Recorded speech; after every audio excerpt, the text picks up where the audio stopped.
That's when George winds up finding me. He knocks on my door. I open the door and he goes, Timmy! Dude, he said, I said, George, what the man? He says, man, we got work to do. He said, the shit's backing up. Can you do this? And I just went, yeah, because I didn't give it a second thought, because we were actually the infrastructure, all of us younger guys. So you just went from like prime deckhand to Godfather. I went right on to making the deals with some Cubans in Miami, and now I'm the guy that's flying to Colombia and to Jamaica to Central America.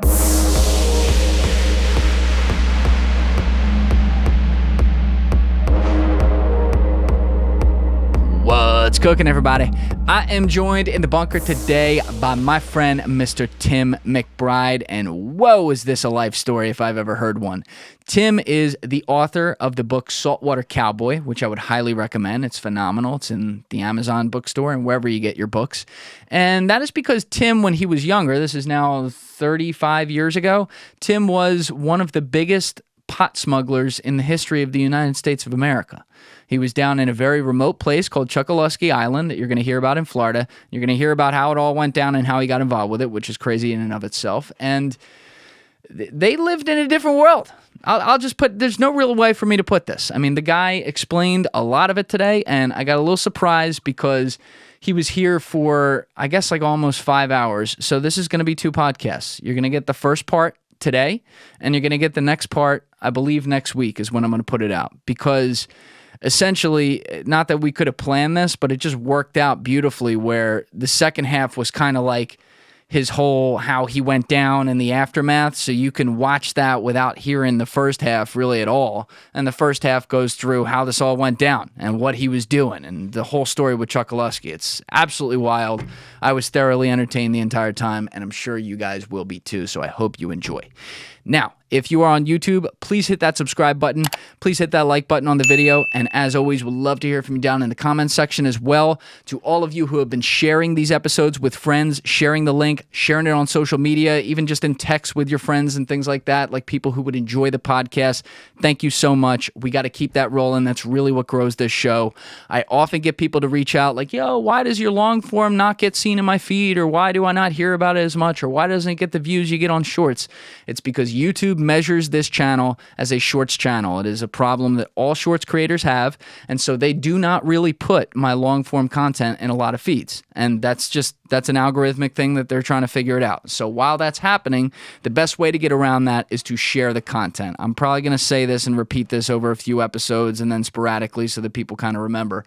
But spreading it around with friends, actually watching the episode if you come here to view it on YouTube so that it gets the proper watch time and things like that, that's huge. And I would really, really appreciate it if we kept that ball rolling and kept getting the word out, because that's how we're going to grow this thing and actually take it to the next level. So once again, thank you to everyone who's been doing that. If you're on Apple or Spotify, same deal, share it around with friends. Thank you for checking out the show over there. And if you have a second, would love to see you leave a 5-star review on either one of those platforms. And of course, make sure you're following. And other than that, you know what it is. I'm Julian Dorey, and this is TRENDIFIER. Let's go! This is one of the great questions in our culture. Where is the nuance? You're giving opinions and calling them facts. You feel me? Everyone understands this, but few seem to do it. If you don't like the status quo, start asking questions. John just became one of my dearest friends, and when we started to do that, pre-production of that Viceland video, which was actually an hour-long documentary that they aired, but they only put 9 minutes and like 38 seconds of it online. Yeah, I wonder how they do that, because it's like they have all these different series. That's the one thing, like, it confuses me sometimes. Like, they have the drug series, then they got like a regular crime series, and then they have stuff that's like 45 minutes, and they have stuff that's 10. But right. I see one like yours, and I'm like, I want more of that. Right. Well, that video, when they put it online, it had, within the first 24 hours, 1.1 million views. I'll bet it did. And it was now great. It's gotten as far as Australia, New Zealand, and the Philippines. I've got fans in the Philippines that are buying my book. Wow. And I get them, trying to DM me and shit all the time. Who approached you to do that? One of the producers for Viceland. How did they find out about you? The book? They just looked me up.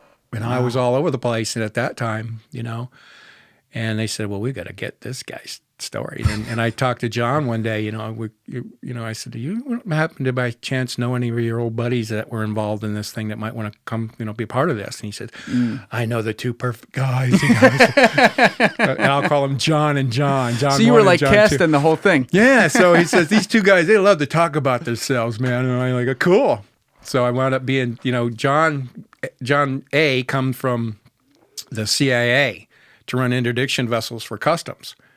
He swapped out of CIA and came to U.S. Customs to run interdiction vessels. Oh, that guy, the guy you were just showing me who's in that. John. Yes, the guy, the arresting agent. Yeah. John, the guy I showed you the picture of, he was a colonel in the Army. He was a ranger. Badass motherfucker. And then he was CIA and then Customs? No. The two guys he introduced me to. Oh, I got you. Ron and Ron. We'll call them Ron A and Ron B. Okay. All too many Johns. Okay, yeah, a lot of Johns. Yeah, I confused you on that one. And so John A came from CIA to run interdiction vessels. He wanted to learn how to do that. Well, and then Ron B came from Secret Service under the Carter administration. He wanted to come down and run interdiction. So those two guys actually chased me for 6 years before John arrived on the scene. This guy. All when you were a kid, too. And he introduced them to me, yeah, So we're having this chat, we're talking, having a lunch, and I'm telling him what's up and this and that kind of shit like that, and we just, wound up being just, close friends after that shit because it wound up, because of who we are and how we operated and what we did, ultimately we're just a bunch of kids that were family oriented, and we grew up in this industry as generational. Yeah. There was no guns. Never once did I ever see anybody handle a gun. Yeah, ever. This is a way different. People are going to be very surprised to hear how simple this was. It's one of the things that endears most people to the story, and it allows them to relax and say, oh, yeah, I kind of like to hear about this because it's not that typical gangster gun play, cocaine cowboy shit. Louisa, shout out. And most people would say, they asked me about, they have this image in their mind, this confused image of a dimly lit, smoky back room somewhere in Miami and guns on the table, and we're making these deals. Dude, nothing could be further from the truth. I'm making $100 million deals standing out on a street corner, in front of a Cuban cafe, dunking Cuban bread and coffee. Have a handshake. That's just how it was literally just sitting on a boat. That's just how it was done. This is nuts, man. But and by the way, when Vice comes down and does that, I've always wondered this. How big is the crew for a feature like that? It was a producer, a sound man, and a cameraman. That was simple. It. Wow. It was it. They do such a good job with that content. They followed us around. They went up the stream with my buddy Tommy and I. And yeah, I saw that. Yeah. And they just let you guys shot roll? for 3 days and Did they tell you what they want you to do? Well, they kind of prompted a little bit, as producers do. They'll pull out a particular storyline and the flow of how they want things to progress. But not knowing the story as intimately as they could have, there's not too much pulling me along as they would think. Because I'm fond of saying, there's no real quick answer to any one question. I've got to give you a bit of a preamble and prelude to that answering of the question. Otherwise, you're just not going to get it. Well, that's kind of also like a great way to describe the beginning of your book too. Because I got to tell you, man, that's one of the best hooks I've ever seen in a prologue right there. Right. So this was, I guess, somewhere from the middle of the book, you had a story of when you would be out on the boat and go meet up with like an industrial vessel where the weed was. And this one particular time you went there, what was going on with the cows? Yeah, well, like you said, I've been pot hauling for some time now. And I had thought we had seen this shit coming in every way possible we could see it coming. It would come in shrimp boats. It would come in yachts. It would come in freighters, and I've helped unload freighters that had as much as 200,000-300,000 pounds on them. Are we talking like freighters that would pull into like 400-foot freighters? Wow. With huge holds in them, man. Yeah. You could put 150 tons in these fucking things, and it would take us 2-3 nights to unload these. And 3 or 4 boats working our Everglades crew. There were 5 crews in those days. There was Everglades City crew. There was a Goodland, which is the next island up. I had a crew. Marco Island, which is the next island up, had a crew. That's Bougieville. And then Naples, and then Pine Island, just north of Naples, had a crew. So 5 crews working. And we were unloading this shit all 5 crews working because they were parked out there like a parking lot, man. And how far out are we talking? Like 60, 80 30 miles? miles. Not that. That's not that far. As close as we could get them, the better off we were, because then we could get it in and get it in the house and get it shut up before the sun come up. That's the whole key to the whole thing. And this is all in the Gulf. This is all in the Gulf, all off of these islands right here, because we're making it through the pass to Chokoloskee back in here, and we're making our own way through here. I'm going to stick a map in the corner so people can see what we're talking about, and then maybe I'll put some pictures as well, just so they can see the terrain. A visual of this gives you a pretty good indication as to what it was the government and everybody was dealing with. This was our backyard. Yeah, you know what it made me think of? You ever seen the movie, or not the movie, the show True Detective? I don't think so. It was the first season was unreal. It was Matt McConaughey and Woody Harrelson, but it takes place in Louisiana. And Louisiana is basically like a character in the show, because they have the lands. They show how like there's all these backwoods and back creeks and stuff, and these people know where these places are, and it's like it throws people off. It throws people on the trail off all the time. And when I was looking at this, I'm like, this, especially like, when you're watching the Vice documentary too, and they literally have you going in a little boat back there, I'm like, there's such an advantage if you're on your home territory here. I'm just thinking of like some asshole customs agent, like, what the fuck, where'd they go? We were taking them up the river. There was a section that we had as kids. We were instructed by the adults to carve out through the mangroves this waterway that went from a little grouping of houses and trailers and stuff on a little island called Plantation. It was right there in Everglades City, and the Barren River was right next to it, and everybody had Gulf access. But to get to Turner River, which is about another mile over, that goes all the way out to Highway 41, albeit it gets very shallow, but we had carved out this waterway that nobody knew about, and we called it Halfway Creek. And it was always somebody's job to go in there with chainsaws or whatever and, keep the overgrowth from closing it in, You're on little Panama Canal. And if there was a house on Plantation Island, and we had, at one time, there was every house on the Chokoloskee Island and Plantation was full of pot. And we had to unload one of them because we're going to refill it that afternoon or that night, so we have to take it and shovel it through up the Turner River and put it in the woods and then put it on a truck and send it right out 41, right? Instead of coming to town. We'll get to, I want to walk through all this, but not to get you off, because I was asking how far out it was. That first part though, this one boat, maybe this is like 2-3 years into doing it. They got cows on there, and what were they doing with them?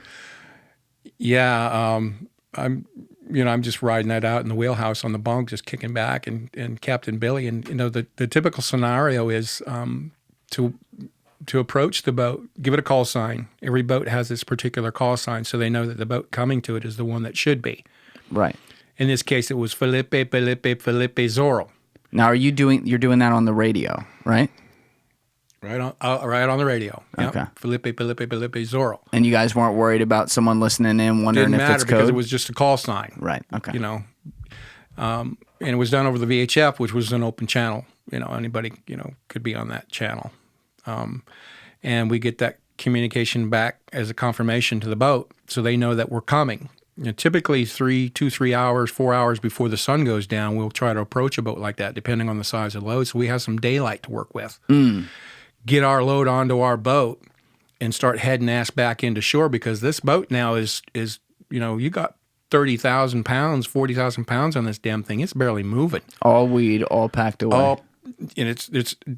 And there's no hiding this shit. Right. And if you were to fly over it and get a look at the boat from above, all you could see was the radar turning and a big pile of weed with the radar sticking out of it. What it looked like. Couldn't even see the boat.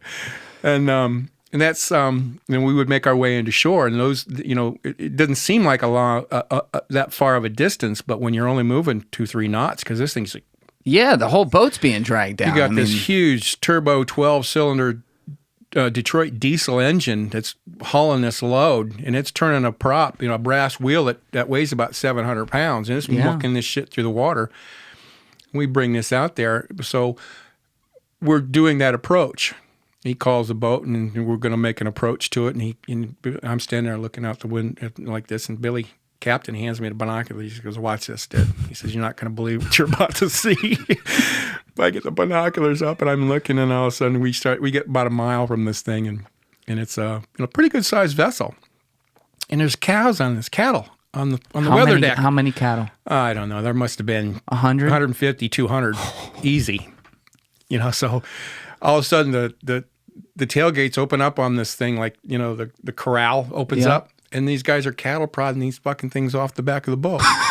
And it's like a bovine waterfall. These things are just splash, splash, splash in the water, and cows don't fucking swim, man. Did they just sink like a rock? No, they're just, turning their eyes and rolling and shit. And we pull up there, and we're kind of making our way slowly through these things. You're just navigating around the fucking We're cows. trying to get up to the boat because they're floating everywhere. Oh my God! Were you trying to save any? Fuck no! What are you gonna do?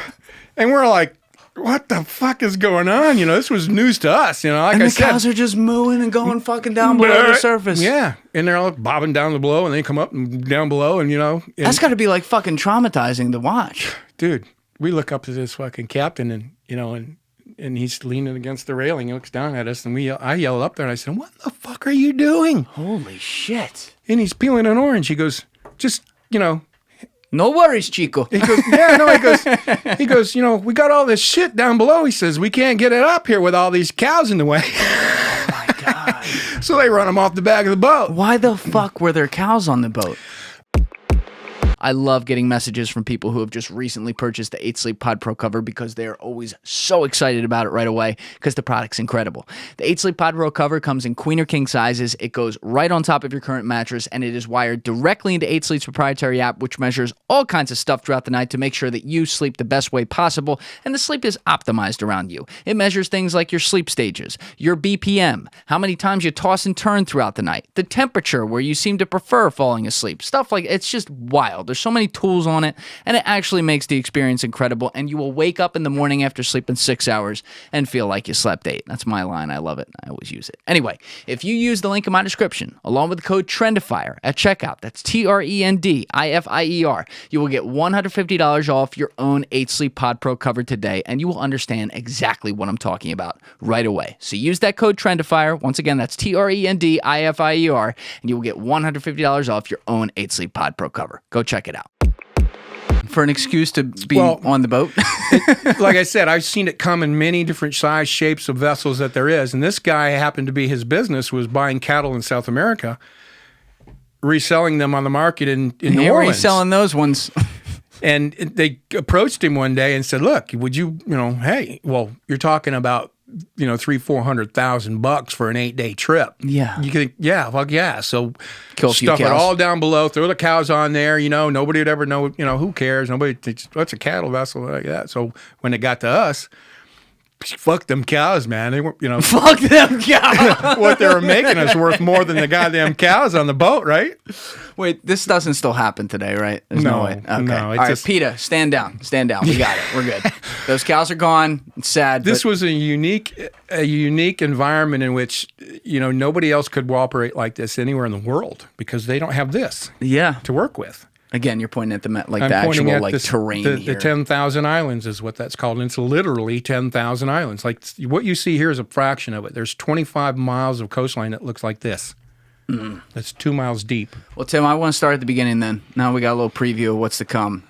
Reading your book, obviously, when it opened up with the whole cow thing, I was like, oh, fuck, I'm in now. Like, now I'm going to sit here and read this goddamn thing. I don't have time to do this right now. But your upbringing, I thought, was all pretty much in the Midwest. Right, no? Yeah. There was really... So you weren't from Florida? No. I was born and raised primarily in North Carolina. My father was 82nd Airborne out of Fayetteville, Fort Bragg. And he took a sales job that landed us between Milwaukee and Chicago because he could work both areas.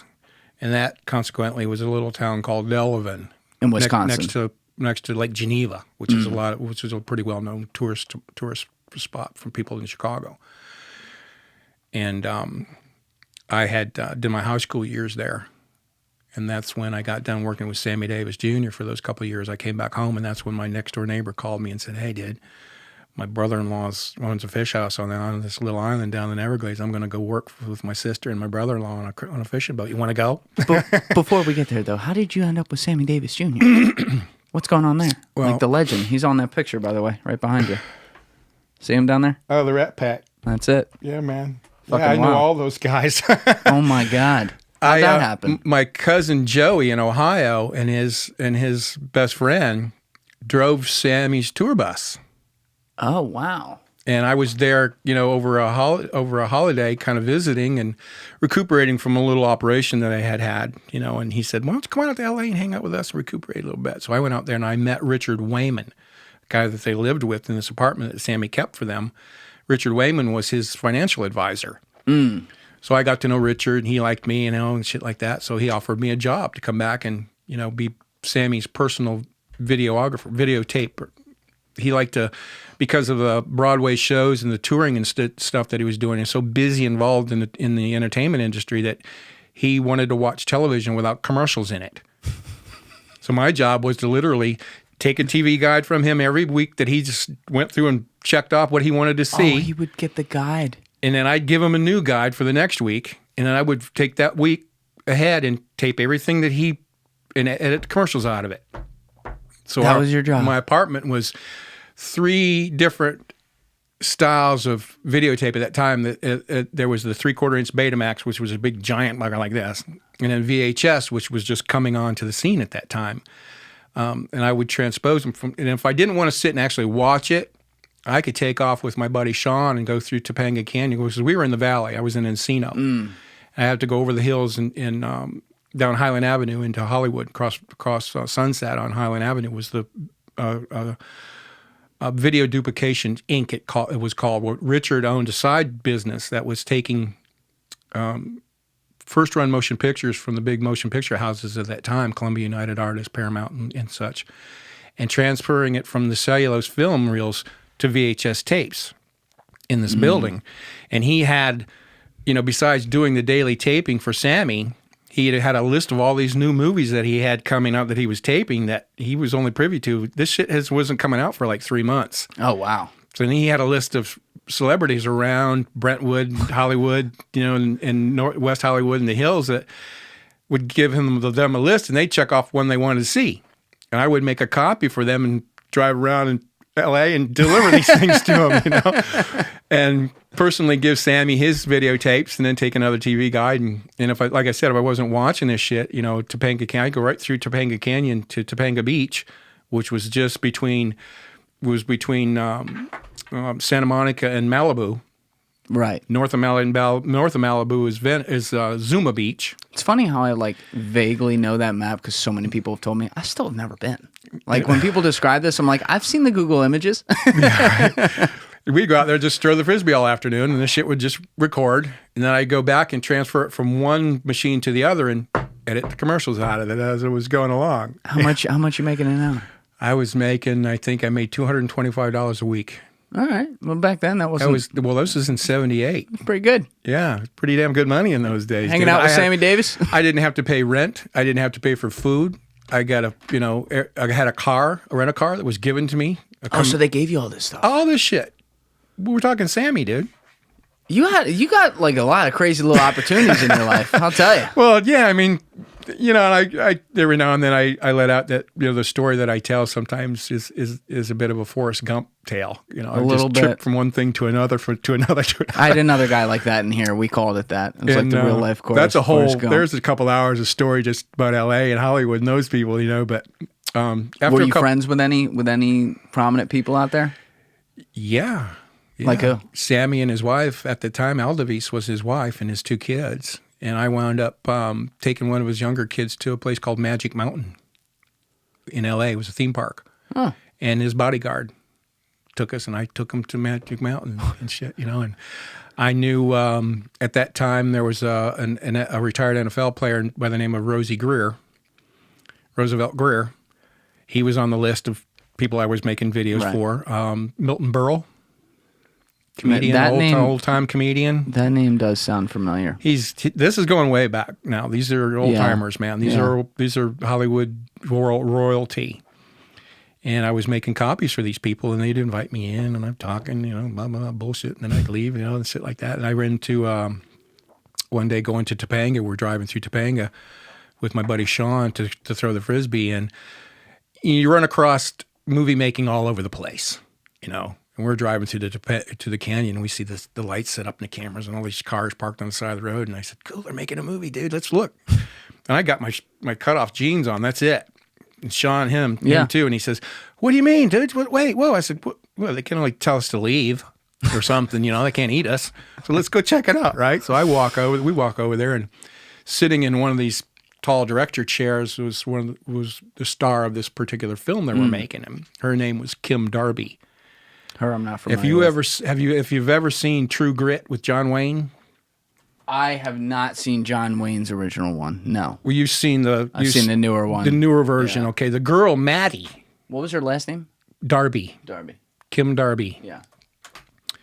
She was sitting here in a chair, and we strolled up there, and I didn't know who the fuck she was, Particularly when you meet somebody like that you've seen on the screen in person, there's not an instant connection. You kind of, oh, okay. After a while, you recognize who they are. And I said, what's going on, man? She goes, well, I'm just, chilling back, waiting on my, with the crew to reset and like that. And she said, her name is Kim and I'm Tim, blah, blah, blah, like that. And I told her, well, we're headed out to Topanga to throw the Frisbee for a while on the beach. She goes, come on out with us.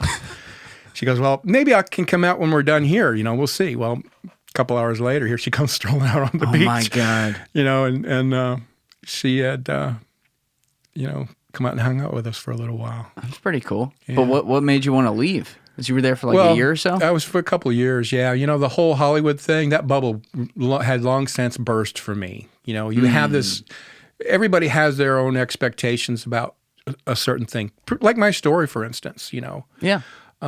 People, in the story about the dimly lit, smoky back rooms kind of thing, that people have their own vision of motion picture and television and things like that. Well, I actually saw how it was done. And the bubble was popped for me, it didn't mean the same thing to me anymore. And I got bored with it. Yeah. And I said, I think I've had enough. And that's when I drove back to Wisconsin. I wasn't there for maybe a couple of weeks, just hanging out and fucking off. And that's when my buddy called me and said, dude, I'm going to Florida tomorrow. You want to go? And which buddy was this? Mark is his name. Clark, I call him in the book because I could have very well have used his name. And some of the names are real names, but some of the names are made up. Sure. Yeah. Because and the reason for that is I have too much respect for the people that I grew up in this industry with to just throw their name out there, and throw them under the bus like that without their permission. Some people I had gotten permission from, like Todd Bigelow and Bam Bam, Scotty Bigelow I told you about. Now, I could say them because I had the permission to do so. Well, I couldn't get a hold of Mark, so I called him Clark in the book. Clark was who You've talked to him now, obviously. Oh, yeah. They've since, they're just blown away by the whole thing, and I could not, by law, and, when I was publishing with St. Martin's Press, I had to do the, through the editing, blah, blah, blah, all that stuff, and I had to get with their legal department and sort through some legal issues, and one of those issues was that very thing, the naming of names. And not everybody went to prison. There was just too many of us, man. There was 5 crews working by the time I took shit over. And I'm working 5 crews in Southwest Florida, and there's anywhere from, 40, 50, 60 people on a crew. So they're focused on the guys who are more the senior people. The bigger guys, more visible, guys that have been around. And the whole town was in on it, too. So. Everybody was hauling crap, Arresting the whole town. And the thing about it, too, in those days is nobody gave a shit whose job it was. Like when I was sent offshore with Captain Billy and Mark and I, there's only 3 people in the boat, the captain and Mark and me. Sure. And, you don't get paid right away for the job that you did. That stuff gets sent to Miami, and they have to start selling that off before you get paid for that load. So consequently, 2-3 weeks will go by before I get paid for that particular job. Since then, I've done probably 5 or 6 different ones, and then I'm getting paper bags slid across the table at me, and I don't remember getting... And this isn't like a corporate account where you're keeping track of There's everything. no lettering going on. It's all up here. You're like, wait, did I do a job then? Oh, wait, did I make... How much money was on that one? Yeah. It's a lot to keep track of, And man. it was just, paper cash? bag shoved for a job that I don't remember even having done. You know? But you weren't going. He called you to go down there because he's like, I'm just going down to Florida. We and didn't you're go like, down there to I'll haul go. pot. We didn't even have a clue. So this was Chokoloskee Island. Chokoloskee. Chokoloskee Island. I'll put the map again in the corners. It's a 129-acre paradise tucked away right in here. You know, on the west coast. On the west coast of Florida, about as far as it's the last city south that you can go on it, and before you get to the Everglades National Park and the Big Cypress Preserve. From there, it's straight east, or straight west or east to Miami. And how many people lived there at the time? Total population of that town was just under 500, and it still is that today. This article says 600 at the end there, but they just threw that in there. And is it just like?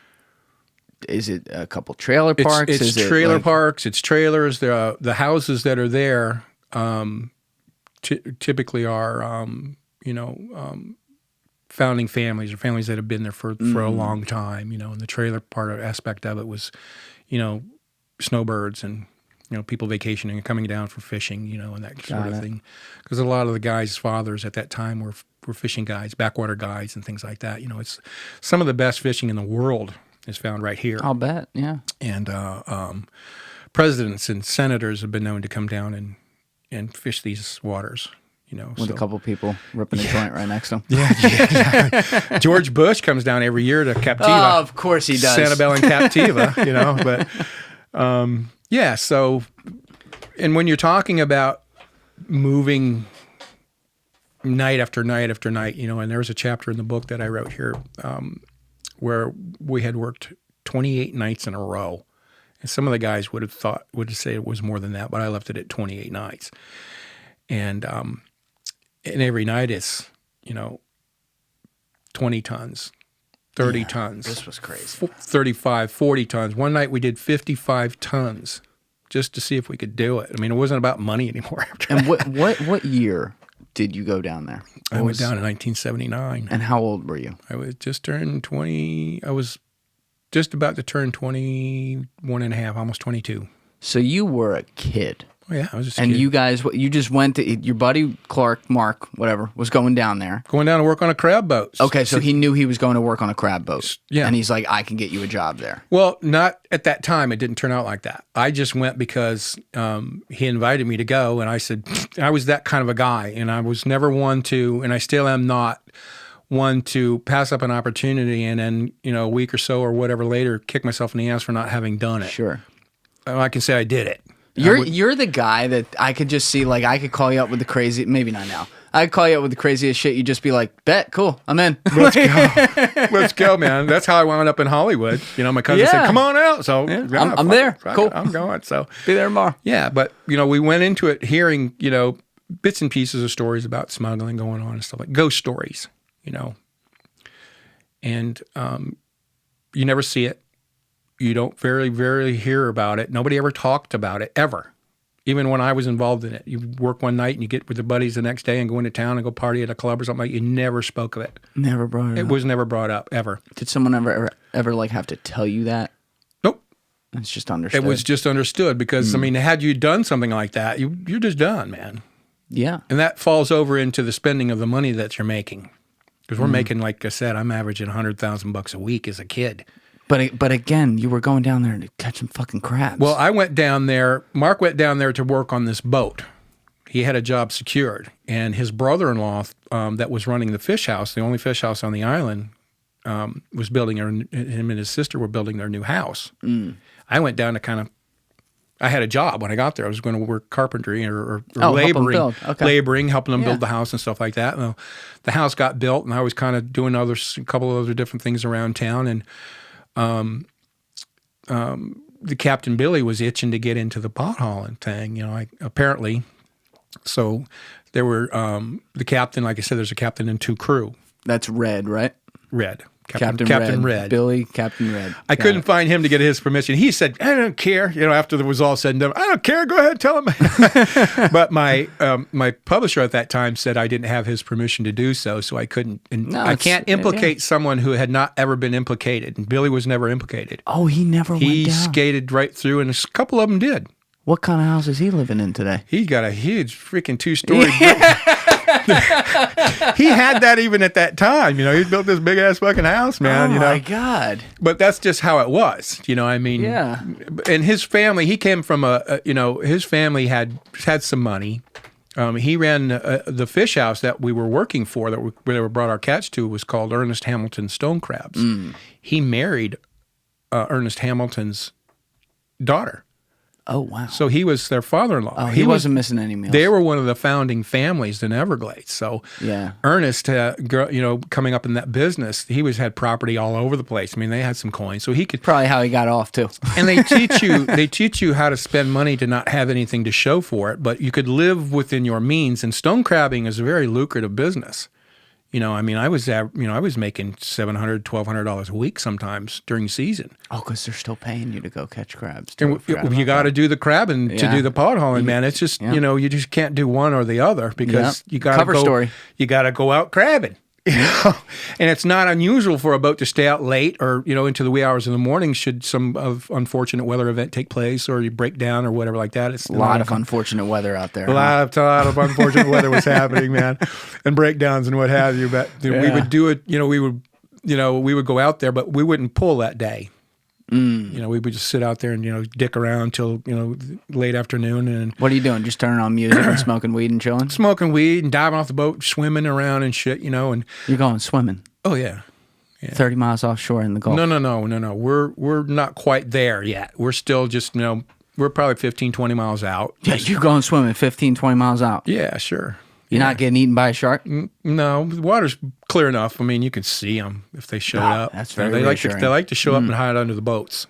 You fucking Florida people, man. Well, it's not only sharks you got to watch out. There's gators, man. And all that shit great, that comes with the Everglades. Great. Gators out there too. Not in that setting, but as on the water it's sharks, on land it's gators. But that being said, we just hang out there all day and fuck off. And a lot of times, depending on the size of the load. Now, my first time out ever, when I got, shanghaied, as it were.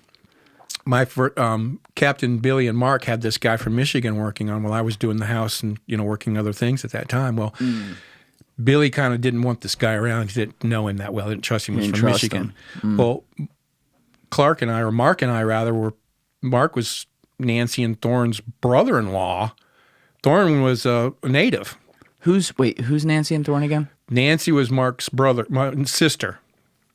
Thorne was Nancy's wife or husband. I'm sorry. And who was Thorne? I'm just trying to keep the name straight. Thorne was Mark's brother-in-law, his sister's husband. But he ran the fish house on the island. Right, that's what it was. He ran Ernest Hamilton Stone Crab's fish house. So what's his face? And Captain Billy, Captain Red, Yeah. and everybody on the island who caught their catch went exclusively to that fish house. Got it. And went over to Miami, fresh every day. So Mark is wired in through the owner here with all any captains and stuff. Yeah, so Billy knew he was coming. Thorne introduced him to that. So Mark, they had an opening and they had a guy on the boat. And the boat has two, what they call pullers on them. You're pulling these traps. And it's very similar to how the guys up in Alaska pull king crab traps. It's a very similar scenario. Rather than having a grappler hook and a line that they toss out between two bags floating and catch that line in between, and they're pulling up 1,000-pound plus trap depending on how full it is, we're dealing with traps that are only 50 to 60, 70 pounds. And they have a single, instead of a 5/8 inch rope, we've got a 3/8 inch nylon rope and a buoy about the size of a soccer ball. So all the captains that go out take two people. And then how big is the boat usually? Ours was a near 50-foot marine management, it's called. It's a wide open Sizable deck boat. vessel designed for hauling the traps. Right. Right. And at one point in time, we were hauling out. We would go to a line of traps. We had 7,000 of these traps, just our boat. How far out? Like 15 miles? From right on shore to 15 miles out, 20 miles out, depending on the depth of the water. And in that area here in South Florida, if you were to go northwest, the water gets deeper quicker. If you were to go straight out west or to the south, the water remains shallower because you're in the Bay Area. Now you're getting off to the Keys and the Marquesas and the Tortugas. So that's relatively shallow water in there. And we gauge the depth basically by every mile you go out, it gets a foot deeper. So we're 20 miles out, you're in about 20, 25 feet of water. Or if we got a little bit north, we would deal with traps lines that were 30 foot long and some that were 80 foot long, depending on the depth. And every day we would go to a different, we call them lines. We go to a different line of traps every day. So when we got to 7,000 traps, we're pulling 700 of these fuckers a day. I'm on the port side stern. He's on he's on the port side stern. I'm on the starboard side stern. Mark is, and he's left-handed, so he can reach over and with his left hand and catch the buoy on that side of the boat. I'm right-handed. Then as the buoy's coming up to me, I can catch it on my side of the boat. Science, yeah. And the way it works is as I pull one, he's dropping one. I'm clearing and cleaning and this, that, and rebaiting mine. And when he gets ready to pull his, I'll drop mine. So we always put one back or we take one out. And this is what you thought you were going to be doing. This is what I thought I was going to do. So he doesn't trust this other guy. They get rid of him, and Mark says, I can get you the job. Well, they got rid of him. Yeah, they worked him like for a week. They worked his ass to death. And he quit. They made him quit. Because this is like, I mean, this work alone will make a man out of you, dude. Oh, fuck yeah. And most of the guys would last one, maybe 2 seasons, and they've had it. That's it. But I worked, probably 6 seasons, because you got to do that work in order to stay with that boat. If you're going to haul pot, that crew's working. Yeah. So long story short, yeah, I mean, in the scenario by which I explained to you is very similar to what they do in Alaska. In as far as you catch the buoy with the catch pole, we call it. Mine was, most of the guys custom made their own poles. Mine was like a 6-foot piece of 1x1 lath. Pressure treated lath, and I would rope and fiberglass a shark's hook on the end of it, but I grind off the barb so I could grab underneath the buoy and grab the line, pull that in and go through a block and tackle and around that big thing on the boat you see on Deadliest Catch that's spinning. They put the rope in it like that. Yeah. Well, it's essentially 2 pie plates together like this, spinning. You put the rope in it, and it cinches the rope and catches it. And down here in the bottom, there's a little piece called a knife that's sticking out that kicks the rope back out, keep it from winding all the way around it. They take theirs and put it in a coiler and coils it up because they're dealing with, how many 100, crabs? 200 fathoms of rope. That's as much as 1,000 feet of line. And how big is per trap again? How big did you say that was? Like each trap that you put out? Each trap is anywhere from 50 to 60 pounds or so, like that. But like size, is it like milk crate, 5? But about size of 2 or 3 milk crates together.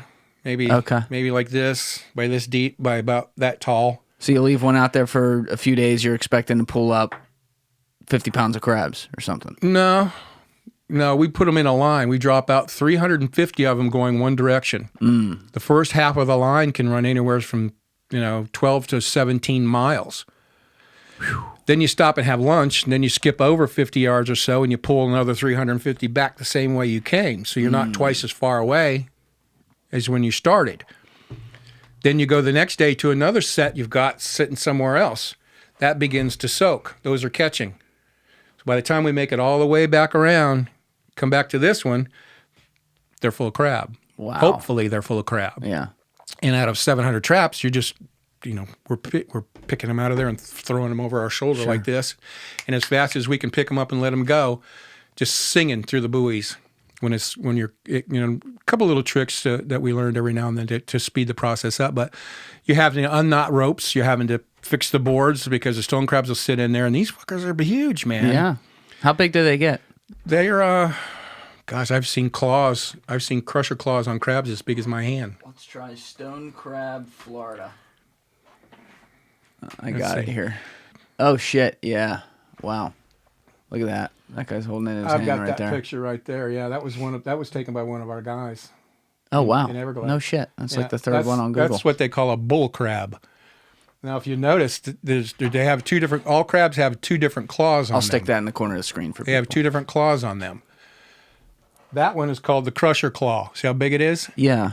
Now, that goes together like this. Yep. The other one is a cutter. It goes completely together like this. See it? Yeah, they're different. One's for holding it, one's for cutting it. Fucking evolution. And then they use their thing to scoop it into their mouth like that. Damn. These are what we're breaking off.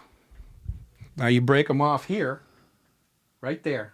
Because that's what you're selling for real, right? And we sell the claw and throw the crab back alive. And within a year and a half or so, it'll grow a new claw big enough to take again.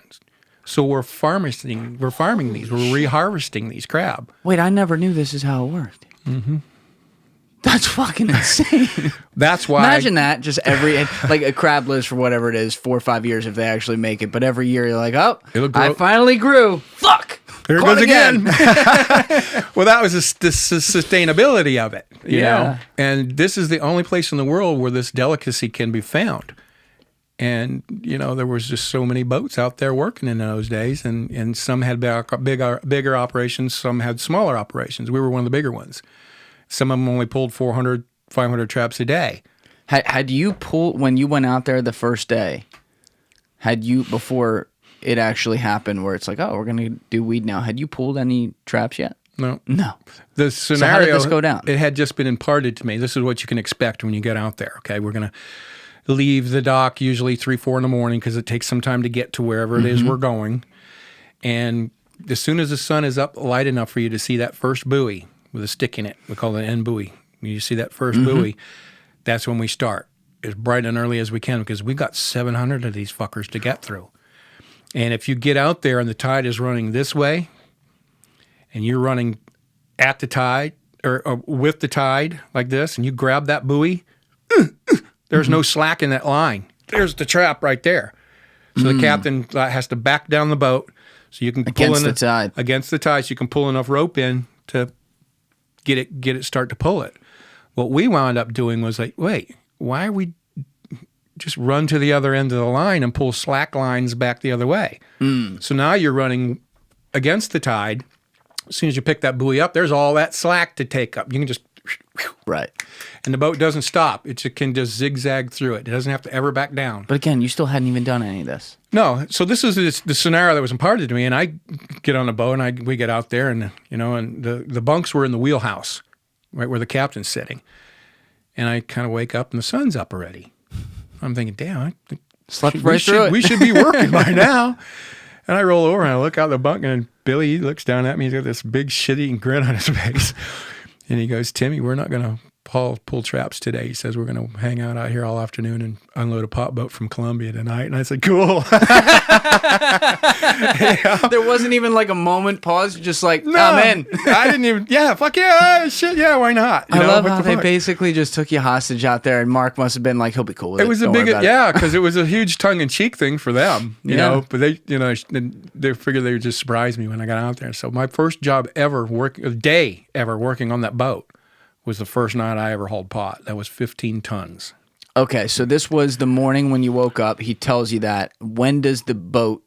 Well, first of all, how far offshore are you at that point? At that point, we're probably maybe 8-10 miles, something like that. So you're still headed out there. And Captain tells you we're going to be hauling some pot. What time did that start, and how much farther out did you go? When I got that word, it was probably just, maybe 7, 8 o'clock in the morning when he told me that. Yeah. And we went and met up with another boat because the load was, we were anticipating maybe the load would be bigger, but they wound up sending that boat home. So another boat like yours. Another boat like ours. And we went off and, and just did it on our own. We did that job by ourselves. But that was 15 tons. I never, Like at night though, or? Yeah. Like the scenario I'm part of. We would wait till, 3-4 hours before sundown, make a call sign, whatever one's, associated with that vessel.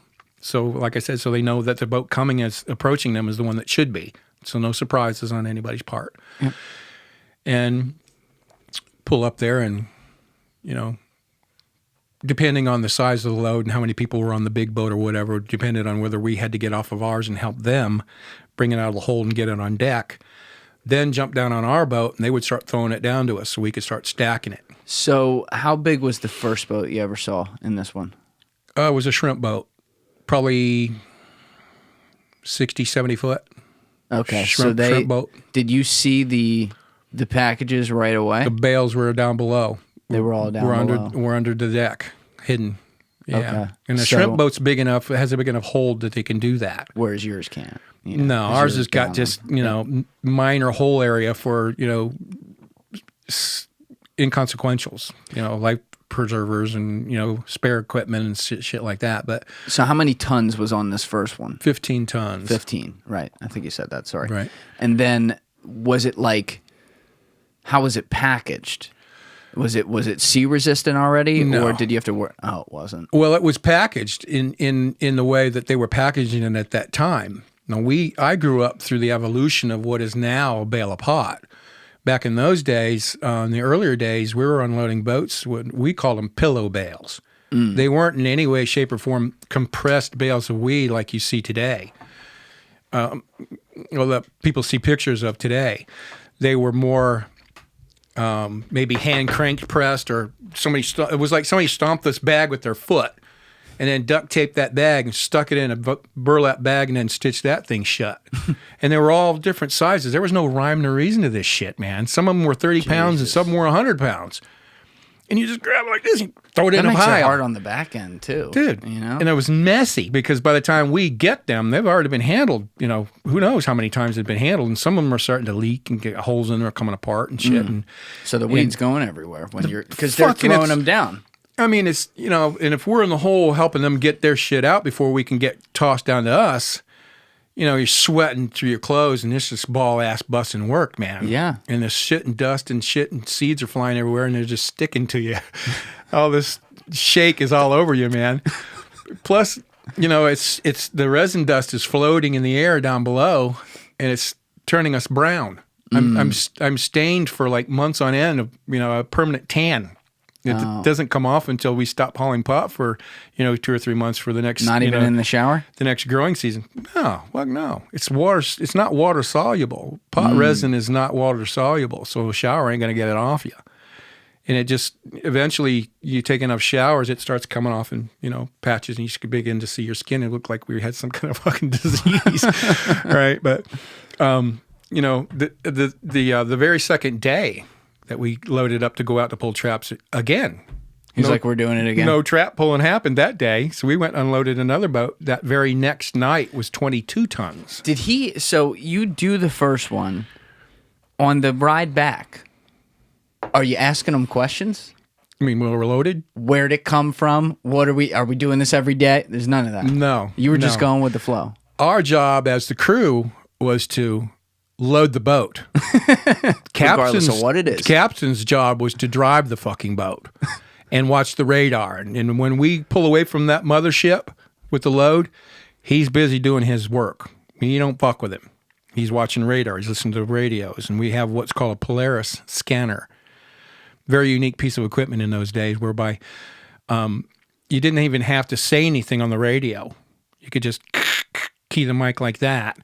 And the Polaris is scanning 360 degrees, has LED lights that are blinking, scrolling like this. And when you go like that, it stops and it tells you the direction in which that radio signal came. So we never had to talk on the radio. If there were 2 boats doing the job and one got out of sight of us at night, because we're running without lights, of course, and we wanted to know where that guy's at. That's it. Oh, he's over there. Wow. You wouldn't have to say anything. This is wild. Yeah, so... how many... here's a question, because I don't... Sure. I'm not a deep-sea fisherman or anything. Sure. I always kind of wondered this, but like... How many Coast Guard patrols even are there out there? Like... There can't be many. Think about it. You get off land, it's all spread out now. Like It gets wider and wider. The water just stretches wider and wider. So it's not like driving on a highway where you got a cop car every like 5 miles if they're feeling like they're giving tickets today. It can't be. There's not that many Coast Guard, I would assume. No. In the early 80s, before the cocaine cowboys screwed everything up for everybody in South Florida. God damn you, Louisa. Muggers. They were drawing so much attention to themselves, and they got the government involved because the city of Miami and Broward and Dade County, their officials couldn't handle what was going on, so they begged the government to come down and intervene and, help. And that's when the whole shit started in Miami. You guys had a great little system That's going. when they had AWACS flying, the flying radar. They had a blimp, they called it the Fat Boy, down in Marathon Key, that they'd tethered up on like a 500 or 1,000 foot piece of cable. It was like a small blimp that had a radar device under it that could see any vessels coming through the gap. They called it. That was the Yucatan Pass. We call it the gap. That's the area between western Yucatan eastern Yucatan and western Cuba. Come up through that and get into the Gulf of Mexico. The only other two accesses to the Atlantic or the Gulf in that time were the Mona and the Windward Passes. The Mona and the Windward Passes were bogged down with cocaine smugglers trying to get their shit into the Bahamas and into Miami. So we decided we're coming around through the gap through that way and approach Everglades from the west. All right, so I'm putting a map in the corner right here. Is this where you're talking about? Like right here? That's the gap right there. Got it. Come through there. Now we just make a hard right and come right over down to there. So your boats would be all right here though. This is where you would go pick it up, but that would be on that. You're saying it's on them to get to this spot. They have to get it to us. Got it. Where we can have, and a lot of times we like to get that boat to come in as close as we can. Sure. Give us enough time because how the scenario works is we'll go out and unload the load, whatever it is, our boat or two boats or even three boats, depending on how much shit there is to get.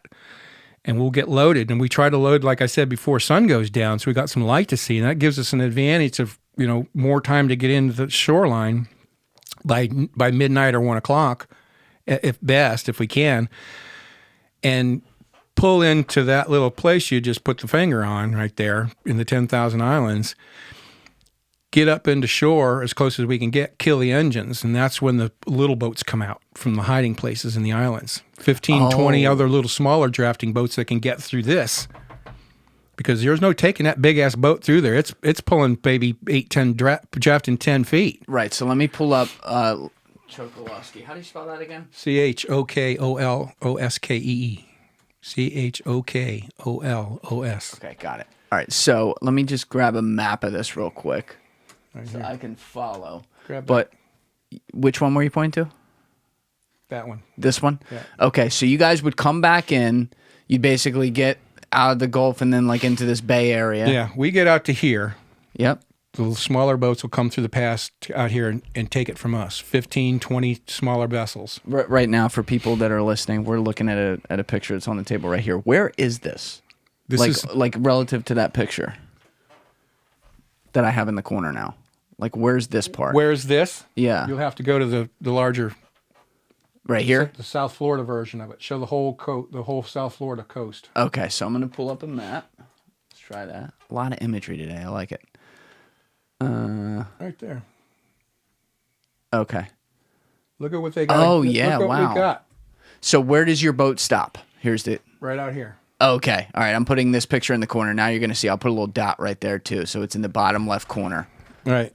We stop out there, and out through all that labyrinth of shit. All these little boats little boats, 15, 20, 25 of them, depending on how much we're going to get, comes out and starts taking it from us. There's a driver and a crewman on each boat.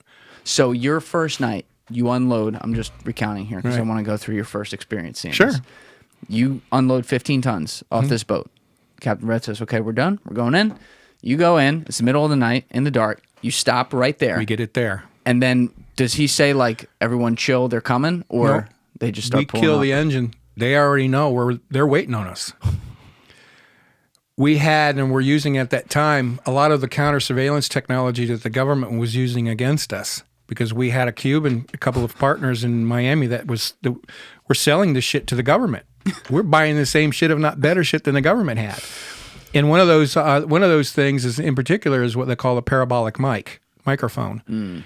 Like you see, if you watch an NFL game, you see the guy with the big plastic, looks like a radar dish. Yeah. But it has a microphone in it, and it's picking up the voices that they're whispering in the huddle out on the field. Oh, my God. So we don't have to say anything. We just pull up there and kill the engine. These guys already know. They can hear us.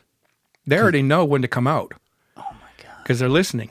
They have that thing. And if you're offshore waiting on the boat or something like that, and a customs agent or a DEA or somebody farts a mile down the coast, you can hear it. Oh, man. This is in 1979. Yeah. We were using at that time a lot of technology coming out of Vietnam era, the Starlight scope. This was before infrared and night. This was the night vision. Yeah. And what it did was it accumulated the light, the ambient light at night, in order for you to see what was going on. And you turn them on, and it's like the flash bulb on a camera. It goes, psh, that little whining noise. You turn that thing on, and it winds up. Now you can see just like broad daylight. But someone where you were looking at someone light a match, it blinds you. Oh my God. Because it's keying, it's drawing that light in. So these are some of the toys that we were working with. And how many boats pull up? Depending on what we're doing, how much we're doing, anywhere from 15, 20 boats, 25 of these little boats, like flies on a garbage can, man. Half the town, and some of the people from Goodland or even Marco get involved because it takes anywhere from 50 to 70 people to make one job work. Did anyone make a joke like, "Oh, the new guy, how you doing"? None of that. No, just all business. No, nobody ever said anybody's name. If you knew them, you just don't talk about it because they're using the same shit we're using. If they're listening to us, you're going to hear names and it's just like, "Hey man, what's up? What's going on, bro?" It's just work. How Get long? There's no time for conversation and bullshit, man. They pull up to us, our boat, like flies on a garbage can. They just stick it in there any which way they can get it. Is it one at a time? Or? No, they're all just coming. crowding around that boat. 5 or 6 of them on the stern. They're bumping their bows up against the boat, and the guy gets off, and he starts throwing them on their boat, helping us unload. How long does this take? They make as many trips as they can through that labyrinth into Chokoloskee as they can until our boat's unloaded. Oh, it was that much on there? They couldn't even get it in one shot? All those boats? Yeah, yeah. How big were their boats? 23, 21, 23 foot. And they're coming back. They're wide beam, shallow drafting boats typically with twin 235 Evinrudes on them, and they'll haul ass, dude. And they had vertical and horizontal trim.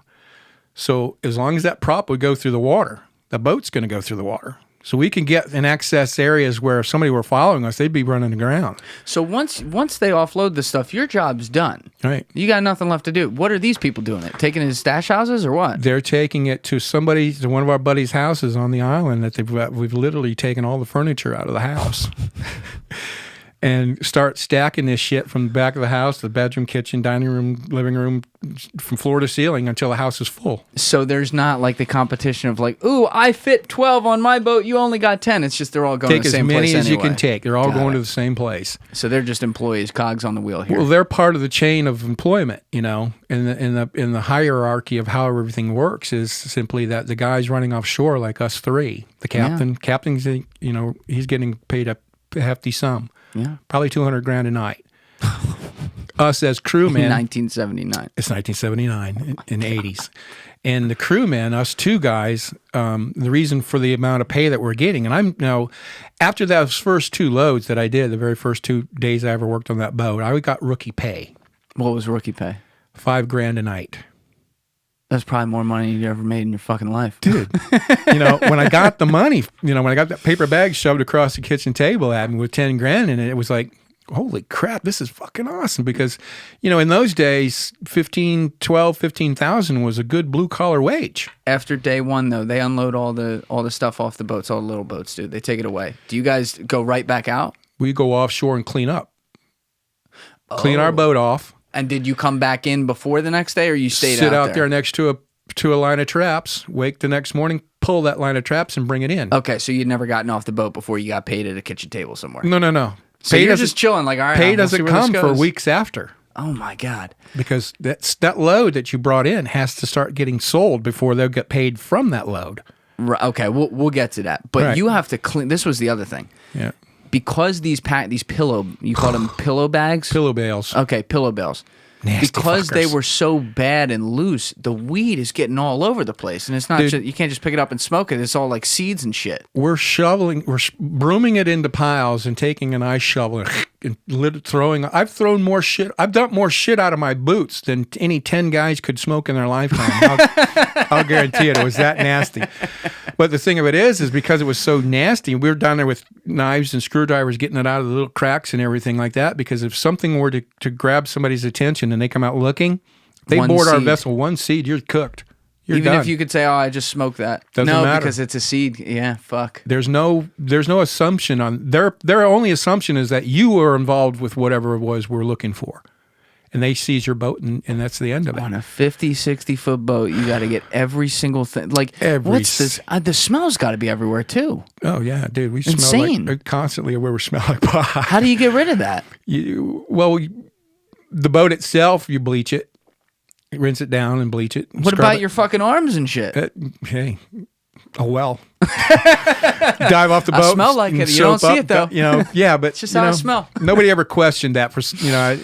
It's something that I impart to as part of the story, but it was never a concern. It went, oh God, I look like a fucking, a ball of resin. They assume that. Yeah. I got a resin tan, man. Right. But as dirty as nasty as it was, that was the reason why we go offshore and clean up while the shore crew continues doing what they're doing. Now, all this stuff has to First thing in the morning, right? Put and locked away in this house before the sun comes up. Oh, this is still all before the sun comes up. All before the sun comes up. So you're cleaning in the dark. We're cleaning in the dark offshore. We got deck lights and shit like that, but the guys are putting the shit into the houses, and while they're bringing it, there's a shore crew. Yeah. There's a whole other shore crew, man. There's like I said, there's like 50, 60 people it takes to make this shit work. Fuck yeah. And we're only a small part of the cog in the wheel. We take it from the mothership and bring it and give it to them. Now the shore crew works. They get into the houses, and what doesn't get put in the houses, some of the guys that are, have vehicles that are going to be driving, whether it be a car, a van, or a truck, or a bus, or a motorhome, or, whatever you can stick a bale of pot in, we were using.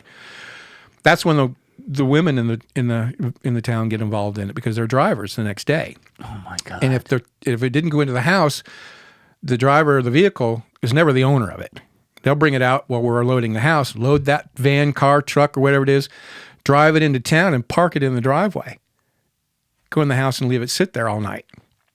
The actual moving it to Miami happens the next morning when the sun comes up. So it's never in their home, but it's still in a car that they own, right? We bring it all in during the night, and we ship it all to Miami during broad daylight the next day. Now, how long did it take to clean the boat? 3 of you doing it? It could take a couple hours, 3-4 hours. I'm surprised you could get it done that fast, to be honest. Well, we got good at it after a while. And then Billy's dad came up with a great idea that we ultimately wind up doing, was taking a couple rolls of plastic, of Visqueen and duct tape, line the whole entire deck of the boat with Visqueen, drape it over the sides, and duct tape it down like a big bowl. Then we go out and load the fucking thing with all this nasty shit. So when we get the load off, we go offshore, we just pull all that plastic together and tie a chain and an anchor to it and throw it off the boat. Oh, that's fucking genius. Clean. Just so what you had to do to make it work. Wow. So he came up with that eventually. So that took a lot of time off. Screw this cleaning up shit, man. Fuck this. Every night. Yeah. So we were working 2-3 nights a week. You did the first 2 nights, you get the rookie pay. $10K. Yeah, $10K. Now, how fast is it? You're 21 years old still, or 22, whatever. Like, how fast does this ramp up? Like the very next job we did. Now I'm getting paid according to the size of the load. Now Captain understood he had a crew that was willing to do the work and then could do the work. Well, we jumped right in, man, and we were. How many nights a week? Oh God, anywhere from 2 to 4 nights a week sometimes. Holy shit. And it's 50, 75 grand a night for me. Cash. Eat cash. Now, where were you living? I was living right on the island. In a trailer home? In a trailer. Yeah. What are you doing with all this cash?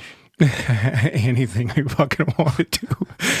And that's a great question, because we were instructed and pretty much taught by the adult generation how to spend money to not have anything to show for it. Because if you started buying stupid shit like Porsches and Ferraris and, he's out. Dude, you just don't work anymore because you're a liability. Yeah. So they taught us how to spend money certain ways without having any shit to show for it. Was there like a class? Like, did you go to a classroom somewhere, sit down, take notes? Or how do these understood, like what's not explained is understood, but like it's not. Like, how do you, when does this start? Like, does Red sit you down or? No, it just happens as Yeah, he does. He says, no, be careful. He says, no, and this is why. Yeah. Because if you start looking stupid and sticking out, then you're done. You won't work anymore. So we could spend, fairly decent amount of money, because stone crabbing and pulling traps and selling the stone crabs to the fish house, and that's a very lucrative business. Good job, yeah. I can make anywhere, depending on how good we're catching, and, it's ups and downs and shit like that, as much as $1,200 a week in those days during season. The catches were that lucrative. So I could live according to that means of income. And anything over and above that, was done by subterfuge. And when I say that, is simply if you drive out onto the island and go around the loop on the island, it's only a 129-acre island, and you see the trailers, there's just nothing very out of the ordinary about these trailers until you open the door and walk inside. And then there's the plush Berber carpet, and there's the leather furniture. There's all the new electronics and all the new appliances. I mean, it's just decked out inside, nobody can see it. This is how you spend money and not show. But if someone comes in your house, I mean, nobody comes in there. But I'm saying, like, if a customs agent or something like says house call for something, oh, what's that? The latest TV? No, but it never happened. Never. No, because they didn't have at that time. The United States government had no fucking idea to the extent to which this was taking place. They had no fucking idea. I mean, in retrospect, it kind of blows my mind a little bit when I think back about it, But Jesus Christ, and some of the shit that I did makes me go like, you could have cut a cigar with my fucking ass, But that was part of the, the spending thing, I mean, you go to Miami and you buy out a club for the night. You pay. You take the tab. You take I'd take $200,000 to Miami to party for Friday and Saturday night, in the hopes of coming back with like $11 in change in my pocket. Oh my God! Just buying drinks for everybody, and that's there's no receipts, there's no all cash. And the managers of these clubs in South Beach and Miami know who we are. They get it. Yeah, come on in, man. We take over the champagne room or whatever like that. Just everybody, top shelf, whatever. No, don't limit the drinks. Whatever you want, man. Just, I'm trying to get rid of this cash. So, help me out. And then if cash runs out, then Jimmy takes $200,000 out of his pocket and throws it out there to the manager, and then we just continue. Now, who were you hanging with doing this? Because your one buddy, you said he was married, right?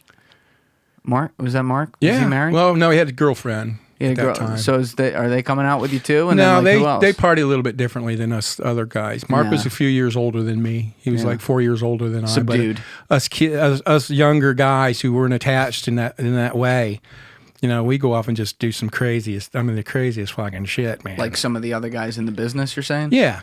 I mean, because like I said, there's of a town between two islands, the entire population was just under 500 people. Half the town was doing this because you can't take the same 50, 60 guys and gals and work them day after day after night after night because you got to have a lot of people in on it. I mean, just unloading, just to go offshore to get on one of these freighters. And, I've seen freighters, and we're talking about 400 plus feet of ship out there with as much as 300 plus 1,000 pounds on them at one time. And we would go out a couple nights in a row, 3 or 4 different boats, and unload these things. How did you guys do the money? Like, what did you charge per pound? Well, I didn't understand that until I got older, until the first and second generations of them went to prison. And that was left an opportunity for me. A very particular sequence of events took place in order for me to become what I did and have the connections that I did. It turns out that having this information imparted to me when it came time for me to say, hey, it was about $175 a pound we get paid. And so how you're doing, so that first night you did 15. Oh, we're turning 15, 20, 30 million a week cash when the jobs start stacking up. So there's 2,000 pounds in a ton. So you did 15 tons. Yeah, there's 30,000. 30,000 times $175. That'll do. It's about $7 million. So what happens is they pay the crew, whoever's job it is, who's ever in control of it, one of the brothers, the Daniels boys, whoever's job that is, they pay everybody that needs to be paid, and they keep what's left over. Now, who are the Daniels boys? You and I were talking about this off camera. You talk about it in your book, but can you explain this whole thing to people? Sure. The Daniels brothers were a group of brothers, 5 brothers, that had come from Fort Myers down to Chokoloskee back in the early 70s, mid 70s-ish, like that, to fish. They had come from being, they were masons and mason tenders. They were block layers.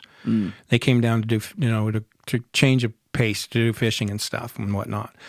And the youngest of the 5 brothers, Craig, befriended and got to know very well the original pot hauler, the first generation pot hauler. His name was Loren Toch Brown. He's a legend in the Everglades. Just a wonderful human being, a beautiful man. I talk real slow without southern tiebacks, and nothing got him going. Nothing shook him up and poured him out. He was just like that.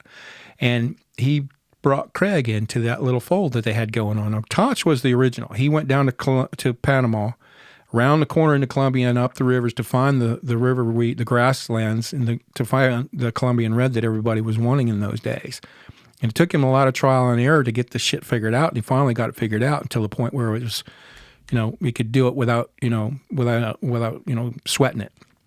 Well, Craig got involved with him and was started to make money. And he comes and approaches his other 4 brothers one afternoon with a suitcase full of money. And he says, "Look at that guy." And he told him what he was doing, and they actually shunned him. They didn't want to have anything to do with him. He said, "Dude, that's ridiculous. That's what were crazy. They doing That's at stupid." the time? They were just fishermen. Just chilling. If you're not stone crabbing, you're catching bait for the stone crabbers, which involved mullet and they're pompano fishing or they're net fishing or something like that. Something to do with the fishing industry. Because in that early stage of the game, they were under the misguided assumption that you work with these guys, they'd just soon kill you rather than pay you. Well, again, nothing could have been further from the truth. They needed us because of this. There was this. It started in Miami with Toch and the Cubans, but when the cocaine cowboys and the cocaine started coming through the Mona and Windward passes and mucking up that shit, he said, "Look, there's too much shit going on over here between the Bahamas and and the Miami and that. Let's come over to my place on the other side of the Florida. Nobody's over there. There's nothing over there besides we got this." Well, and this is the other unspoken thing. Like, obviously, weed's always in demand, and at the time, it was very, very illegal. So it's all black market. But the cost of a pound of weed versus a pound of cocaine, it was just a business decision because they're like, right, well, we can make fucking 100 times as much moving this. Like if you look at the original, even like the Mexican cartels. For people that watch the Narcos show, like Narcos Mexico and stuff, they do a pretty good job running through the real history how that went down. They're just they're strictly all right, one day they're growing pot, next day they're like, nope, we're gonna move yayo just because it's better. And there was a reason for that. More dangerous though. There's a reason for that paradigm shift in the industry with regards to cocaine and marijuana. Ultimately, was that when the cocaine cowboys started, it was all precipitated by a woman by the name of Griselda Blanco. Griselda. The godmother of cocaine. She was bad. Now, if anybody out there thinks they know the history of this woman, they would also understand that between her and her husband are the ones that brought Pablo Escobar and Carlos Lehder out of the gangs in Medellin. They were selling weed, taught them how to gather the coca paste and set them up to be their conduit between the Colombia cocaine and the United States. She and her husband immigrated to the United States, and that's a whole other story in itself, but she ultimately wound up in Miami. Of course she did. And Escobar wound up being the killing, murdering, backstabbing son of a bitch that he was because she taught him how to be that. Yeah, which she was all those things. And she turned Miami into a fucking hellhole. I mean, a killing ground. That's when the government and the authorities finally realized they had a problem when the Dadeland massacre occurred at a Crown liquor store in Miami. This was covered in the docs, in Billy's docs, I think, right? Yeah. Corbin. Yeah. Billy Corbin, did that in his Cocaine Cowboys. What happened at that again? In the Crown liquor store? It was 2 Colombian groups. Now everybody's selling cocaine. Everybody wants to be the guy, but Griselda had a hand on everybody. And if she didn't like you, she'd kill you. Yeah. If you had cocaine or hers or whatever and didn't pay her, of course she'd kill you. Didn't she kill one of her husbands or two? She killed them all. Yeah. And even if you paid her and got her shit and paid her and she didn't like you for whatever reason, she'd kill your ass, just like ordering a pizza. Yeah. And that mentality took place all over Miami and turned Miami into a paradise lost, as Time magazine called it. Big front page Miami overview, paradise lost. She precipitated and caused all of that because of who she was. Well, when that started to, the government started to intervene and take that over, and trying to subdue and get rid of the cocaine problem that was happening in South Florida. Now, if you have seen the movie Blow, of course, all-timer. Who hasn't really? Phenomenal. I mean, if it's the genre you're interested in, you've seen Blow. Well, in the movie Blow, George Young's partner, Diego, is actually Carlos Lehder. Yes, based off Carlos Lehder. Right. So when you see the part about Norman's Cay in the Bahamas, and that's what ended George Young and Carlos's partnership, because he started going off on his own. Norman's Cay is actually Norman's Cay in the Bahamas. That's what it's called. Mm-hmm. And if you fly over that island today, you can still see planes that didn't quite make it on and didn't quite make it off, dotting the waters around that island.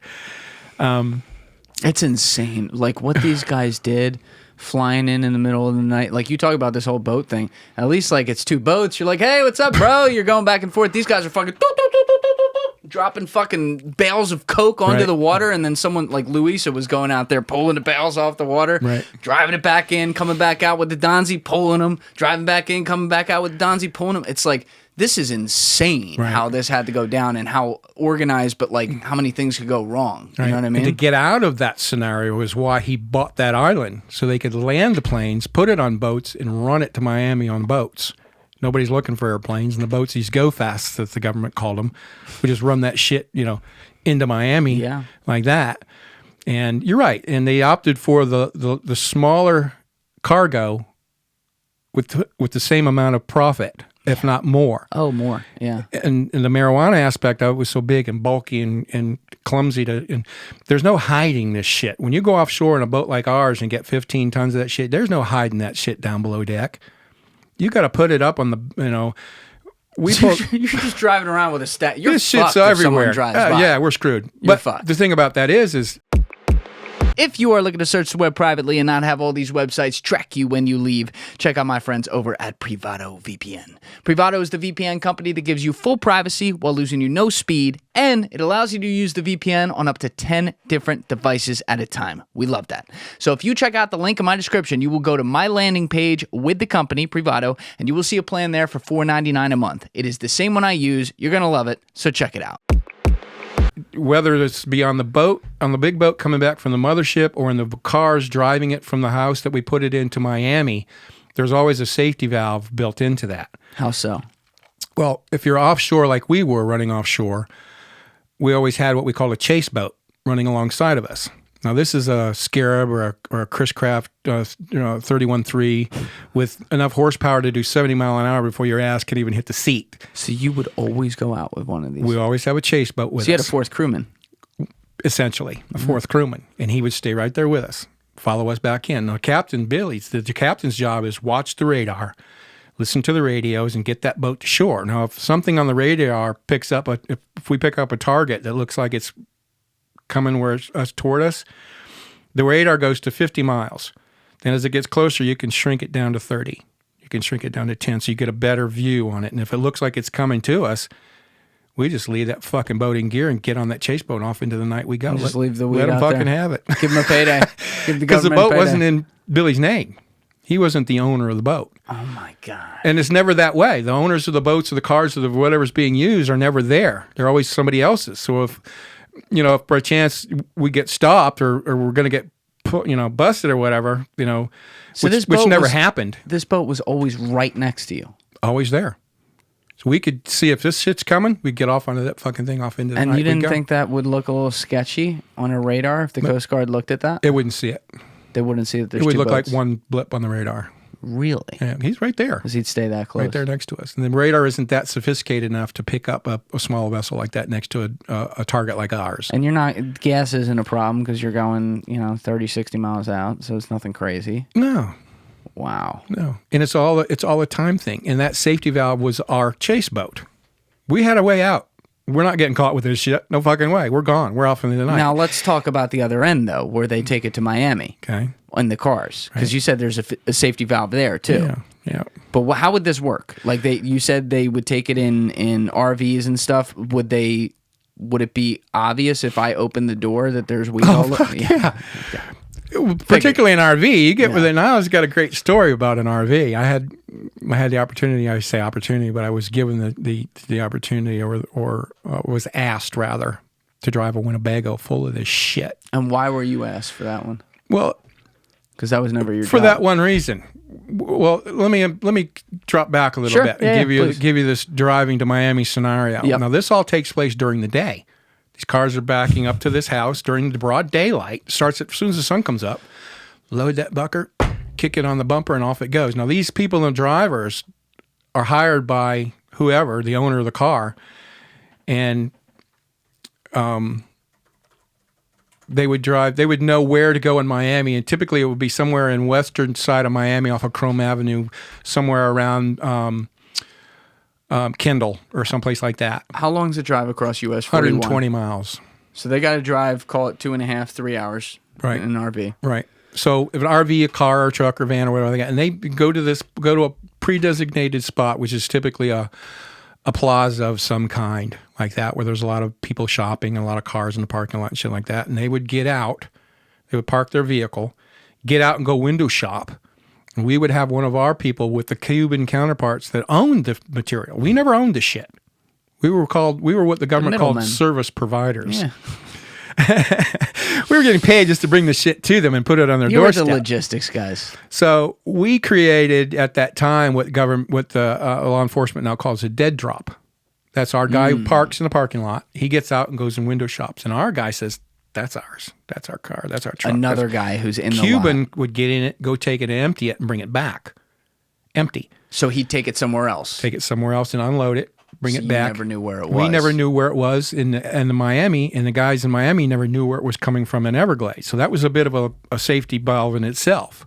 Now, what was this? You had another safety valve, though. Yeah. Like you would just get out of the car. Well, that and the fact that we typically had hired anywhere from 8 to 10 spotters, we called them. Oh. They're paid $5,000 a day just to drive from Everglades to that plaza and back. In front of the cars. In staggered positions. No, all over the road, everywhere. To see where the cops are and stuff. Well, no. So we had somebody else knew that. So what were they doing? If there was the Marine Patrol, Sheriff's Department, there was a sheriff and 2 deputies in Everglades. That was it. Yeah. So this is what the spotters are looking for. And there were Everglades National Park Rangers. There were Highway Patrol. Yeah.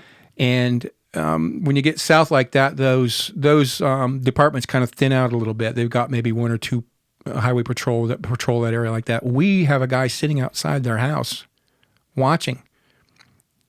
We know where they are. We know they're watching home. The sheriffs. We and the have patrolmen. guys tailing the highway patrol, so we know exactly where they are. Because there's literally like not many at all. There's not hundreds of guys out there that are doing these rounds. There's so many people to pay here. You're paying all these guys $5,000 to watch. That's oh my why God. it was so lucrative. So you knew. We knew where everybody was. It wasn't that nerve-wracking. And, even sometimes, and this was a sidebar, the Marine Patrol guys in Everglades, there was only 2 of them. One worked day shift, one worked night shift, and then they would transfer back and forth. Well, depending on who was working night shift for those 2 days or that night or whatever, we would begin calling him about a 3 or 4 days ahead of time at night saying, there's some strange stuff going on over here. There's like boats going around on the river without lights and whatever. And he'd go run and check it out in the middle of the night. Fuck, there's nothing going on. He'd go back home. We'd run his ass ragged for 2 or 3 nights like that, where if he got a call, he'd say, he wouldn't even leave the fucking house because he's been done. God. But we got a guy sitting out there watching the house. If he leaves, there's all these people we have what we call a 2-meter radio. They have a 5-digit combination on the top of them that everybody knows the number of. And every couple of hours, we switch to a different number. Totally unscannable. We had hundreds of these radios. And everybody had one. How long did it take you to learn like all these details? Years. Okay. Because my first experience, like I said, was just going offshore. All I knew was freighters and unloading. So you make it almost, like, I know you're not, but like it makes it sound like you knew this in like 3 days. Like, oh yeah, we had a radio guy over there. We got this. Oh, Frank rides down the road all day, checks out all these people. Right. It's like like a community. This is an accumulation of wealth of knowledge over a period of years of being involved in this industry as a kid, growing up in that, and when it came to like the Winnebago, like we said, you don't take that thing to a plaza because, you can smell this fucking thing if you get within 30, 40 feet of it, right? And it stands out. It's an RV. So just to give you an idea about how things changed for me, but serendipitously and unbeknownst to myself, was that because of the dead drop scenario, none of our crew and the guys and anybody in Miami running this shit ever saw the other Cubans in Miami. Could never identify them because they never saw them. your spotter saw them. No. The guy who would point out that's ours? Oh, well, yeah, he knew this one guy. Right. Okay. They were only introduced to this one guy. That's but the you're only window guy. shopping, so you don't even know what's These happening. other guys are window shopping. They don't care as long as they go back to the vehicle and it's empty. Well, take it back and load it if there's time to do another run. You know, well, that's why nobody knew anybody. Deniability. Right. Only people that knew who the Cubans were and who the honchos were that owned the shit were the adults. One of the 5 brothers or whoever else job it was. These were the visible characters. These were the guys that went were and shook hands and kissed babies. They're the ones that made the deals and worked us people.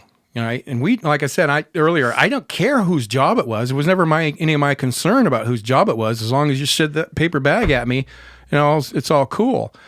Well, when it came time that in this scenario of having worked 28 nights in a row one month, and some of the guys, when I was putting this together, some of the guys would have said it was more nights than that, but I left it at 28 nights.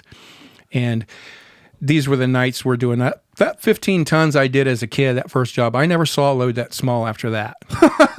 That was considered a small job. Now we're into the 25, the 30 ton. And one night we did 55 tons. Just to see if we could do it. I mean, it wasn't about money anymore. Is the boat sinking? Almost every fucking house on the island was stuffed full of pot. Is the boat sinking? Well, when you go on to take on something like that, 2 or 3 of our size boats would go out. Get loaded. Okay. Each of them get loaded and bring it all in at once, and then just start throwing it into houses, man, and sealing it up, like that. Well, it was such a large amount that a couple of days prior to that, I happened to, we'd worked a few nights and we were off a couple of nights because you can't, like I said, you can't work every night, dude. It's just. But you did 28 nights in a row. Yeah, well, it wasn't us every night. It was our crew worked 2-3 nights and then another crew, these 3, everybody, so and even the shore 28. crew guys, That's how half the town gets involved with it because you can't keep working. I mean, you're talking about moving anywhere from 2 to 3 times a night, anywhere from 800 to 1,000 70-pound or so bales. You can't work guys like that every night. You burn them out, you kill them, man. How many total years again did you do this? I did it from 79 to 89. Okay. 10 years. So for those 10 years, what was the longest time you went in between trips? I don't know, maybe 3-4 days. But it was a kind of a thing, even with the shore crew and people like that. So busy, no Jimmy, vacations. Teddy, and Willie, you guys work tonight, and then you take tomorrow night off, and we'll let these guys work. And we were just passing out around the work, and everybody's making money. Oh my god! But you get a respite in the meantime, So one day on my day off, Daryl approaches me and my buddy Jimmy, and they say he hands us a chainsaw and a wrecking bar, and he points to this brand new Winnebago. And this is the head brother who runs one all of the stuff. One of the 5 brothers, and this thing probably had 100 miles on it. It was brand new. And he said, "I want you to go into this thing and gut it out, strip every fucking thing in there from the windows down." We even took the seats out of this fucking thing because if you look at it, you see the curtains and the cabinets and shit like that. Yeah. But if you got up and down below, it was nothing in there. That's where the party is. So they take airbags and put them in the springs and inflate them so this thing's not sparking the fucking highway when they take it to Miami because they put over 11,000 pounds of shit in this thing. Wait. Where do they put the airbags? In the springs. Down below. So the shocks and the springs. The physics makes the car. Oh my God. You tighten the springs up so it doesn't squat when you put this shit in it. Then when you get it to wherever you unload it, you let the air out of it so it rides like it should when it's coming back. Well, we stripped this fucking thing out and even took the seats, the captain's chairs and shit out of it.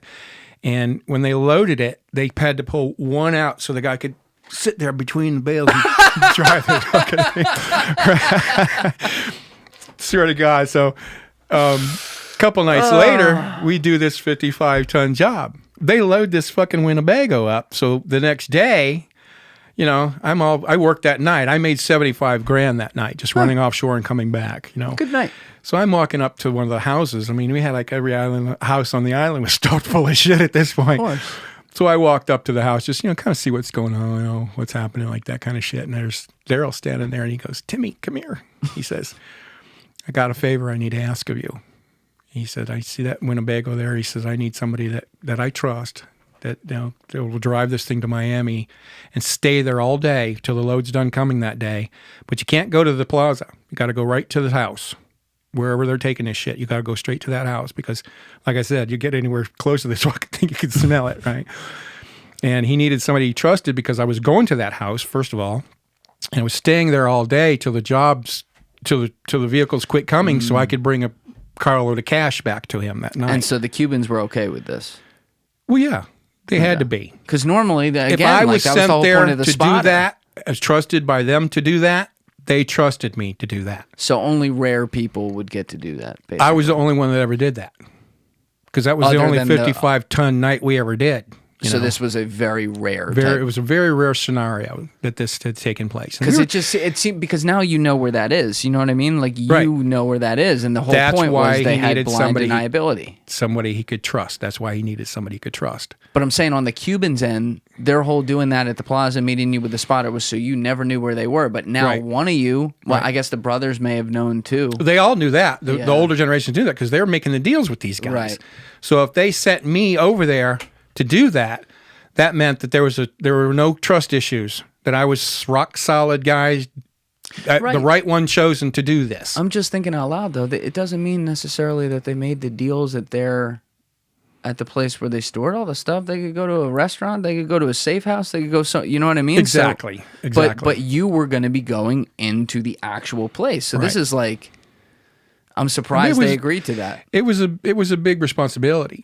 In hindsight, it was a huge responsibility for me to take on something like that. And I really didn't want to do it because, I just made $75,000. He says, I'll give you $35,000. Just drive it over there. It's a 2-hour drive, 2.5-hour drive, and just stay there and do blah, blah, blah. So, how old are you now? 22, 23. So this is only like a year into you doing this. A couple of years into it. Yeah. Okay, got it. And so I get in this goddamn behemoth, man. And I didn't like it at all, but I knew there were spotters out there. And all the drivers are instructed as to how to proceed should you get pulled over or it looks like you're going to get stopped. Who cares who it's by? It's not important who it's by. Right. Well, you have a 2-meter radio at your disposal. And we got 100 of these things or better. Everybody that's working has one because communication in an organization such as this is key. So if it looks like the car driver is going to get stopped or whatever like that, and a lot of the cars and the trucks and the vans that we were using had the Reese hitches in them. They had the pickup truck low slung Reese hitch that goes down and up has the ball on it. Yep. Well, they pull those out and turn it over, where it goes over and up like this. And you stop. If you get stopped, the first thing you do is tell them you're getting stopped so they can call the owner of the vehicle. And he can call the law and say, hey, dude, I just looked out and noticed my shit. Somebody stole my fucking, and he reports it stolen, or even the boat. If a boat gets stopped, they report it stolen and they'll eventually get it back because that relieves them of any responsibility for what that thing's been involved in if they reported it stolen. Man. There's another little trick that was integrated into this whole thing. Not only that, the drivers are told, okay, wait for whoever stopped you to get out of the vehicle and get between you and your vehicle. Throw that fucking thing in reverse and stomp on it. Now your car doesn't weigh a ton. It weighs 2 tons or whatever. And you smash the holy living fuck out of the front end of his car, and he ain't going anywhere. He's going to be sitting there with his shit steaming all over the highway, right? What if you don't? What if it like bounces back and you don't totally total it though, and he can get in there? Well, you make sure you hit him hard enough. You make absolutely no doubt that he ain't fucking going anywhere, man. But you're not gonna you can outrun him, but you're not gonna outrun the radio. Right. The trick is to get out of his sight, and one of the spotters that's driving already knows that you're in trouble, will stop, you get in and you go. You're gone. You're out of there. They can have that fucking shit. The owner's going to get his truck back. And if the spotter's not there? Spotters are always there. But if they're not? Always there. Well, then he keeps driving until one of them has a chance to catch up with him. Because like I said, law enforcement in those days was very far and few between. It wasn't like there was going to be a cop there in 10 minutes. You had some time. And because of the staggered formation in which these spotters are running, there's always going to be somebody within a couple minutes of you. On on a You just 120-mile road. stop it dead in the middle of the fucking road, leave it, get out of it, get in that car, and go home. Throw on the flashers, right? Fuck the flashers. You got to be respectful. yeah. Watch out for the other guy. But Well, that's a fingerprint. Actually, you can't do that. Well, are you wearing gloves while you're doing this? no, because none of us had ever been fingerprinted. So what the fuck's good is it? Oh, I guess that's true. But some of them that were, and the guys that were unloading, loading the vehicles would close them with their trunks with their elbows like that, and then kick the bumper. They wouldn't even touch that fucking car, regardless. I'd be wearing like the thick leather gloves. I wouldn't fuck around. But so during that day, I got to know who was in that house. That day I drove that Winnebago and parked. Oh yeah, so you didn't get popped. You drive it across. I get it all the way across, and I get out. The minute I get out, they start opening the cellar door to this place, and they start unloading it like this. And you went and had lunch with I went Griselda? in, and yeah. So I go in, and these guys are, they're playing poker and they're drinking and whatever like that. I played a little poker, but I didn't drink, and they're doing rails. I mean, they got a big sack of Coke all over the fucking house, right? So, I stayed sober. I stayed straight. But the whole day of being there, I got to know a couple of these guys, like that. So ultimately when, the shit came down in 1983 and then again in 1984, and they wound up taking the adults and the other guys that were doing these and giving us all the work. Like they the did brothers. A pretty thorough job. The brothers, yeah. They didn't know anybody except they knew Timmy, and they knew my face. It took them a little over 3 weeks, they said, to find me. And the Cubans didn't know anybody. The Cubans, okay, I got mixed up because of our drop scenario, nobody ever knew anybody other than the older generations, and they are on their way to prison. But now they knew your face. Right. And there's no work going on because these guys are not there to make the deals to put us to work. So this guy George that I met in that house, he said he scoured the fucking Naples and Everglades for me for almost 4 weeks to try to find me. And one day I get on my door, I open up, there's fucking George standing there. The Cuban who you met. The Cuban. Okay, now all right. I was confused for a second. You're saying that when the brothers, like Daryl and them, got wiped up, now there's no deal. So the Cubans are like, where'd the gringos go? Now they're like, wait, we knew that one gringo who came here. Let's go across the state and go find him. Let's see what's up with that. How can we get in contact with, whoever else is involved in this thing? Now, how did this happen? How did the brothers get caught? Because that's what you're talking about right now, 1983, 1984. Right. Just the government had at that time had infiltrated Everglades with a guy and his wife who had lived there for several years before, anything was ever done about this. So they kind of embedded themselves into it. They didn't know. They never saw what was going on, but sitting at the tiki bar and just being around, eventually who's who. Sure. I mean, come on. I mean, we're talking about 500 people in this town, and half the town's involved. But somebody's going to, eventually somebody's going to show, whether they want it or not. Well, they had enough information, having had this guy and his wife embedded for several years or so in Everglades, that they had enough to indict them on. So when they took those people away, the work quit. That's when George winds up finding me. He knocks on my door. I open the door, and he goes, "Timmy, dude," he says. I said, "George, what the fuck, man?" He says, "Man, we got work to do." He said, "The shit's backing up. Can you do this?" And I just went, "Yeah, fuck yeah." Because I didn't give it a second thought, because we were actually the infrastructure, all of us younger guys. So you just went from like prime deckhand to Godfather. I went right on to making the deals with some Cubans in Miami, and now I'm the guy that's flying to Colombia and to Jamaica to Central America. Holy shit! And I only knew two guys in Miami. They hooked me up with Carlito and Leo, and I named them in my book.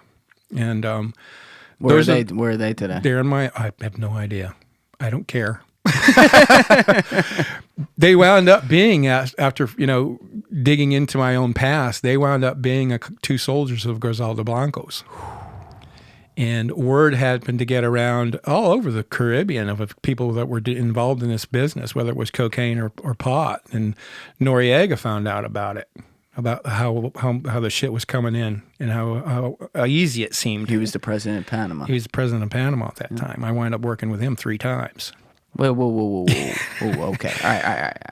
We're branching off into another. No. Let's step back for a second. So you become the Godfather at like 24, 25. Well, keep in mind now, The brothers are in jail, I didn't right? do this alone. I'm just a facilitator. There's hundreds of other people involved in this. I'm not the only guy. But now you're the guy. But now I'm making deals of my own. Yeah. Right. Oh, exactly. on your own. On my own. But the other people, they're still going to be doing the stash house stuff. So you're the hand that feeds. We're back now. to work again. And the brothers are in prison. Right. And like I said, even when I was doing my thing as a kid and growing up in the industry as I did, I didn't care or even know whose job it was. It wasn't my job to know who it was. I didn't care. And that scenario spilled over onto me. Out of the hundreds of people in Southwest Florida that were pumping bales in those days, very few of them even know who's in control of the shit. Yeah. Only a handful of guys ever knew that it was me.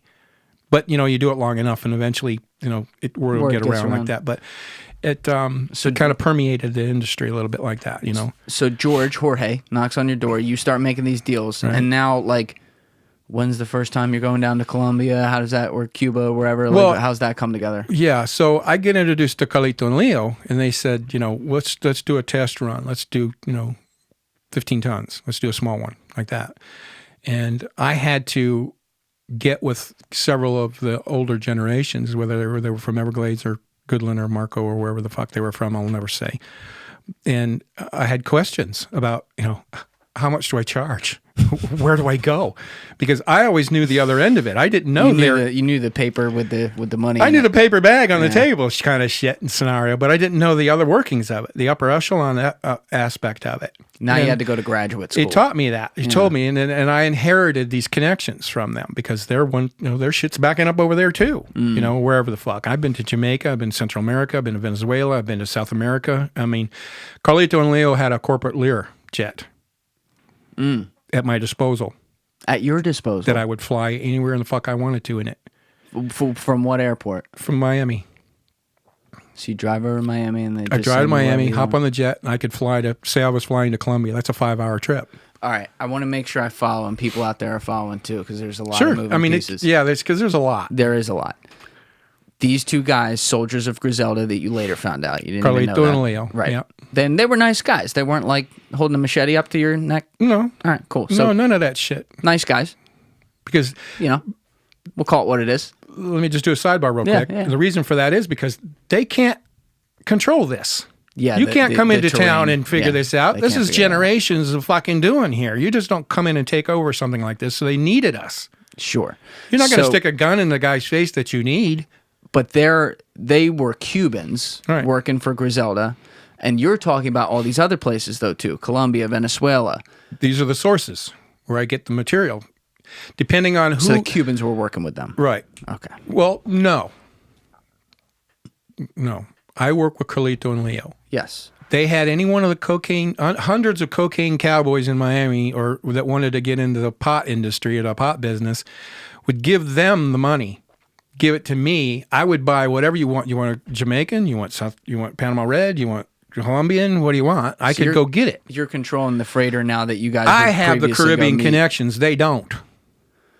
Oh, because you have the connections because of the senior people you went and talked to. Exactly, because of the two generations before me doing this, and the generations of families in Jamaica and South America and Central America that they worked with were all generational. So the got it. All right, now Cubans, I follow. The Cubans were just relying on other people. They're ordering up. Yes, they're calling and ordering. There you go. The people on top are then calling you guys in to connect it where they send it from, and now you're going to be the guy that's actually at the top of that chain too, figuring out where it's coming from. Now I'm going to go buy the shit, and I'm going to get it weighed and send something to go get it.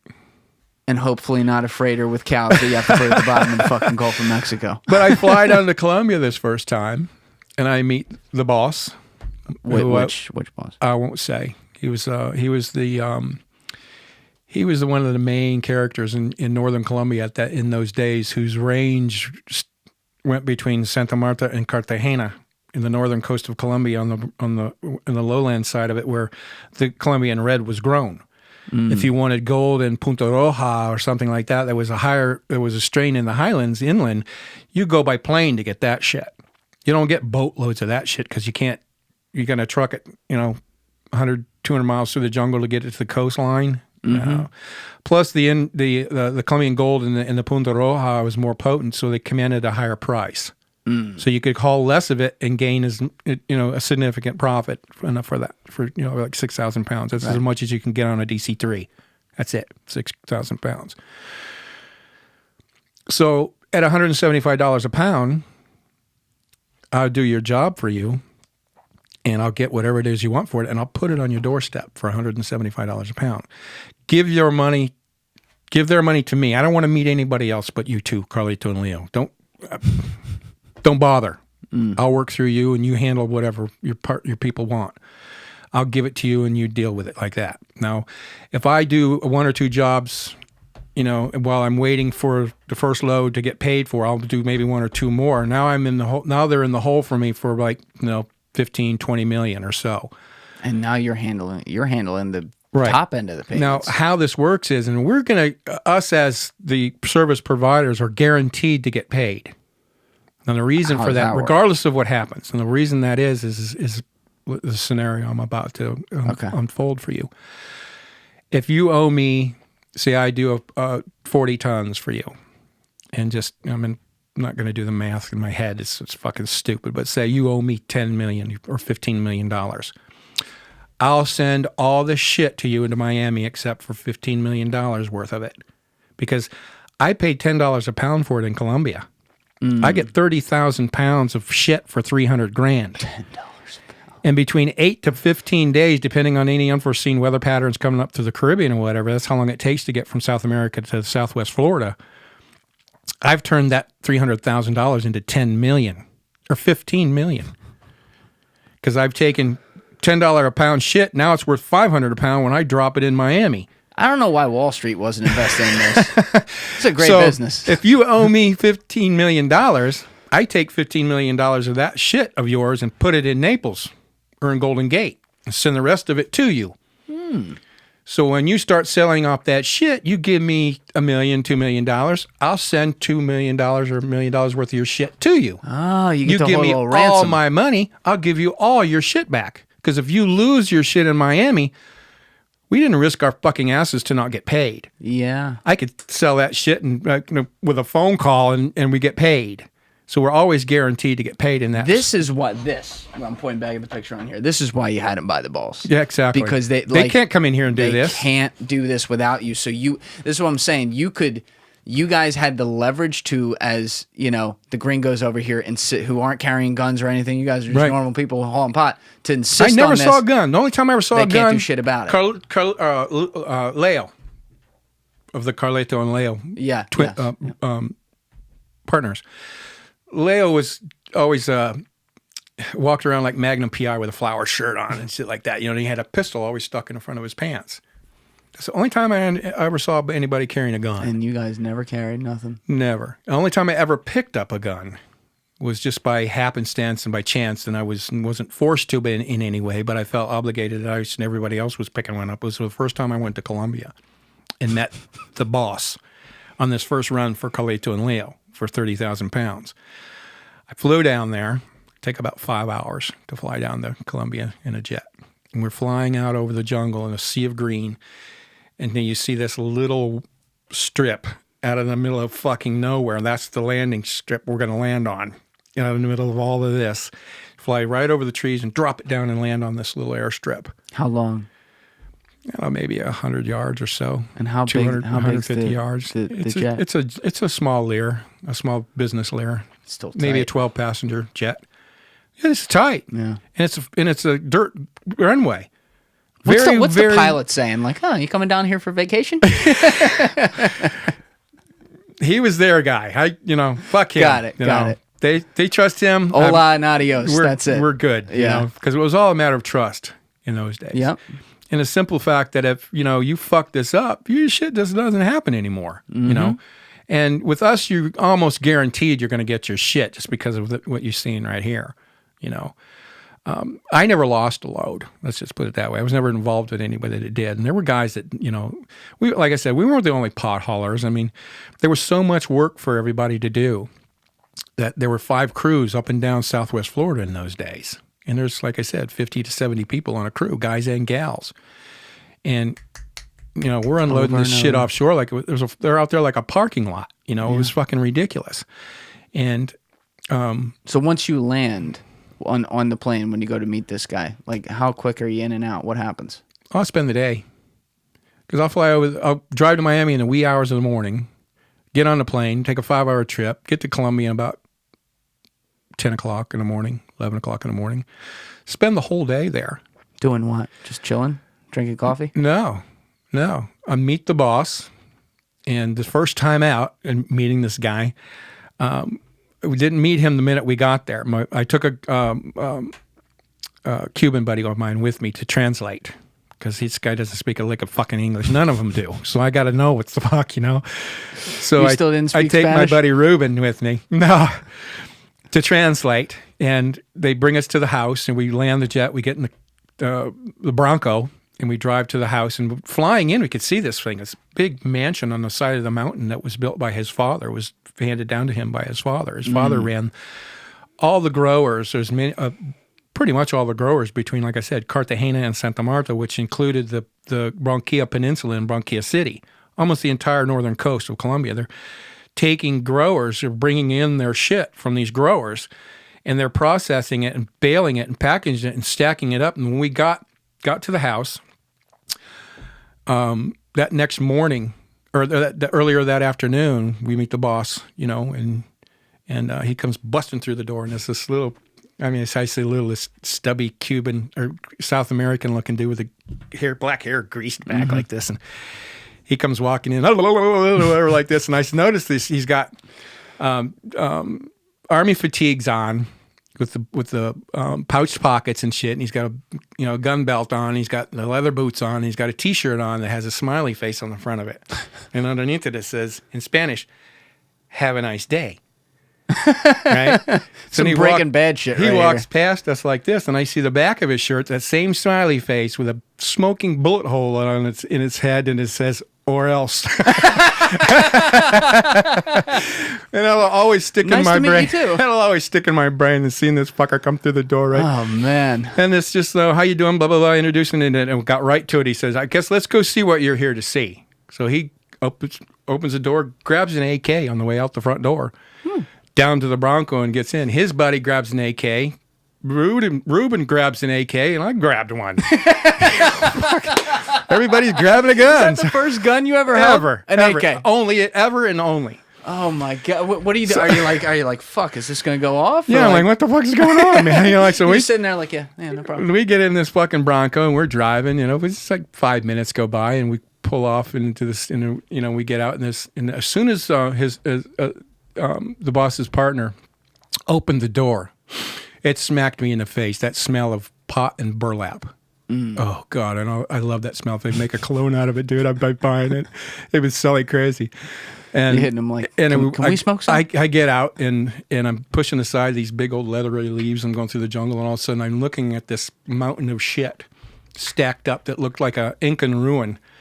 And it was probably 20 feet wide, maybe 12 feet high, and about 50 feet into the jungle like that. There's a stack going this way, stack this way, stack going that way, stack going that way. And because of the different growers he was pulling from, were different potencies of weed being bailed up.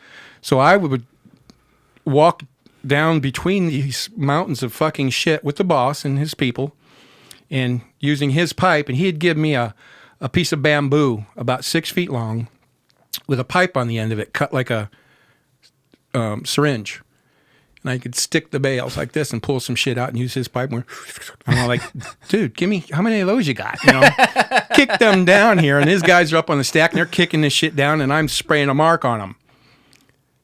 And there's a reason for that too, because... You're spraying, what do you mean you're spraying a mark on it? So when it finally gets to us, and when I send somebody to come and get it and it gets to us offshore and we go to unload the boat, we know that we got the right boat. Because there have been times where we've unloaded a boat and they were like, dude, that was our job. Well, okay, well then go unload this one. That's ours. Oh my God. We're unloaded the wrong boat.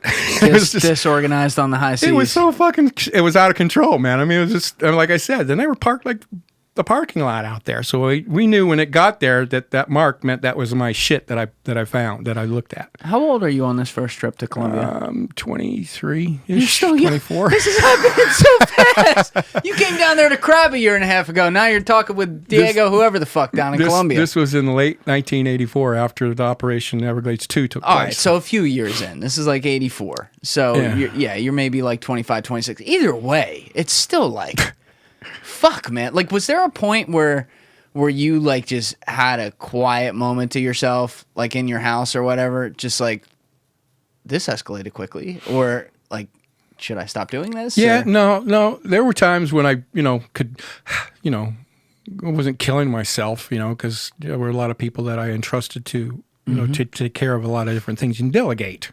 Right. I mean, I can't micromanage a job like that. I can't micromanage 3 loads coming in the same night on 3 different crews. I arranged for it. Ultimately, I'm going to get the majority of the pay for it, but I still have to pay the crews out of whatever, or whatever I'm getting paid. But that being said, there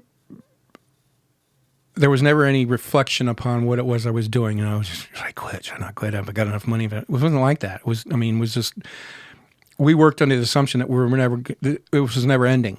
You never consider at that time that there's ever going to become an end to it, and people always ask me, weren't you afraid? Weren't you scared of going to Colombia and meeting these people and, going to Jamaica or wherever the fuck I was going? I'm like, no.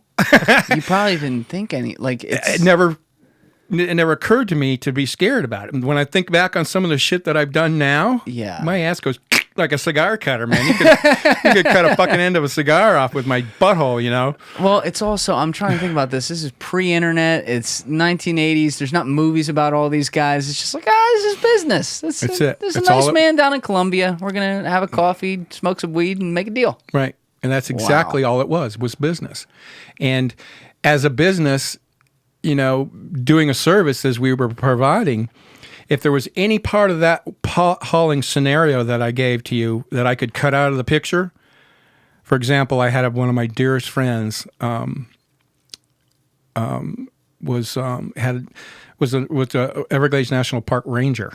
He was one of my crew, right?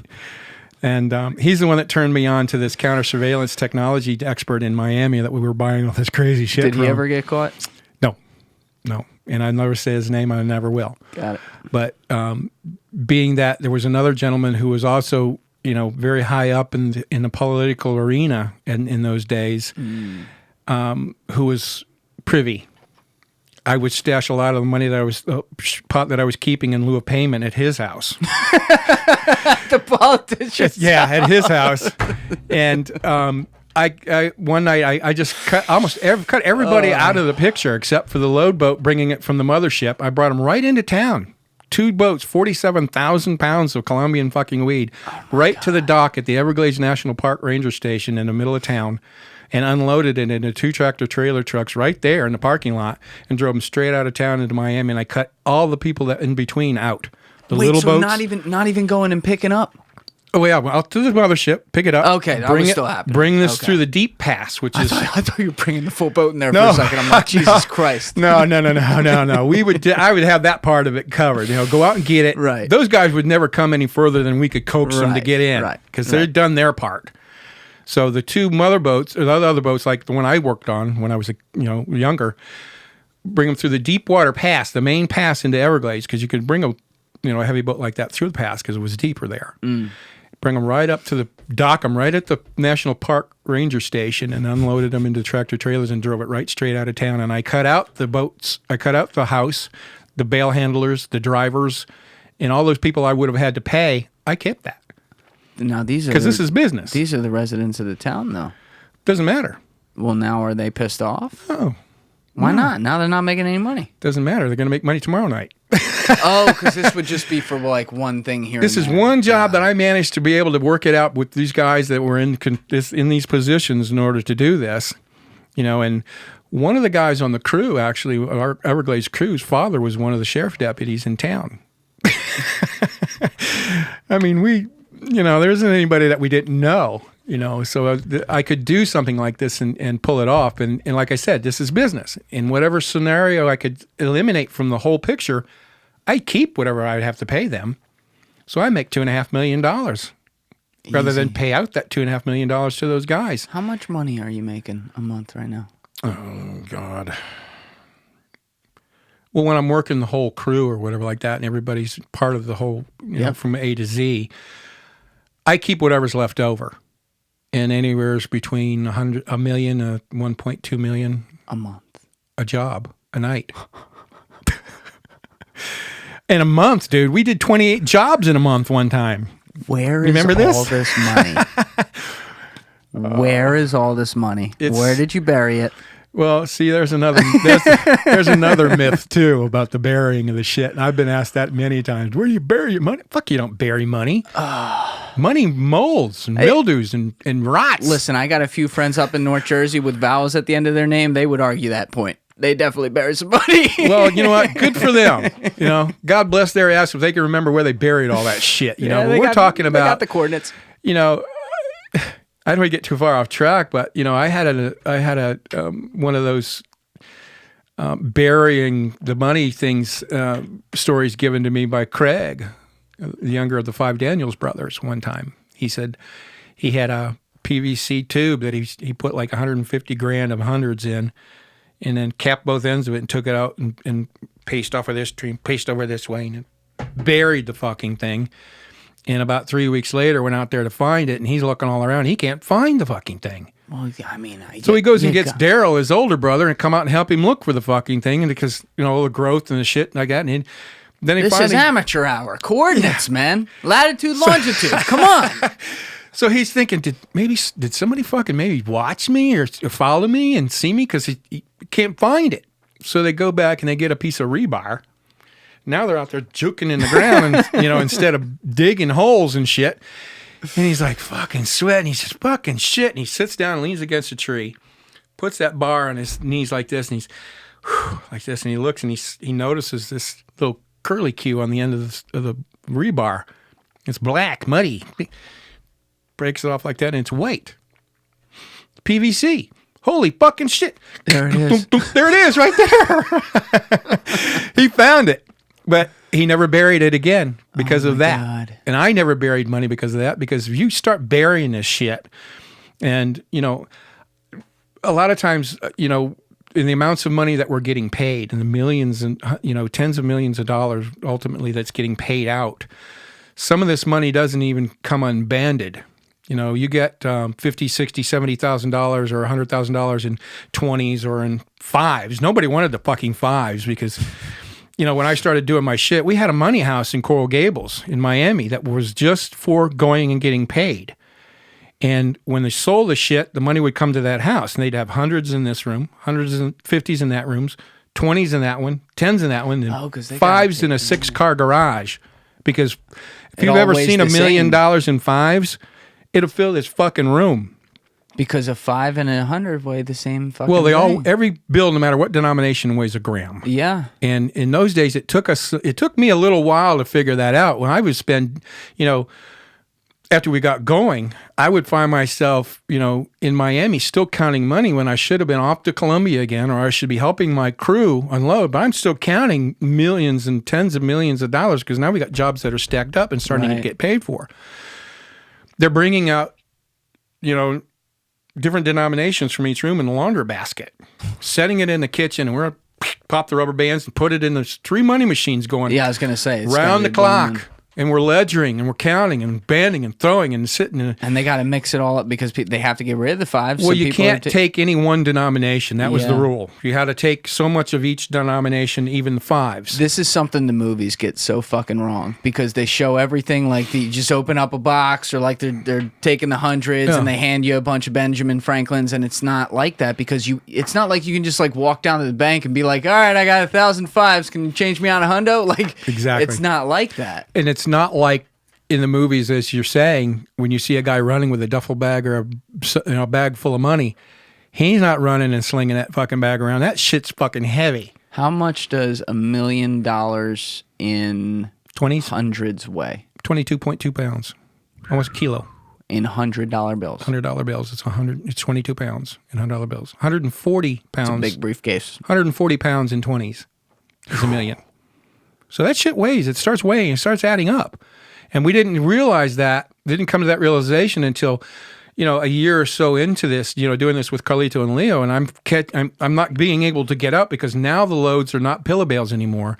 They figured it out because we told them, look, the older generation said, look, we're going to handle your shit. You got to get it together down there, the man. shitty ones that would spill and the stuff. shitty pillow bales. Yeah. Now they've learned to compress them. Now in the early 80s, when the advent of the commercial and household compactors came on the scene, they started taking them down the jungle and putting them on generators. Now they're packing the shit. Now they're coming out all the same size, the same weight, and they're easily stackable. They also had to really figure that out when cocaine rose too, because you can't have powder flying everywhere. No, they're hand pressing those. By the way, they're using a hand crank to hand press. So they did those. that differently. They did it differently.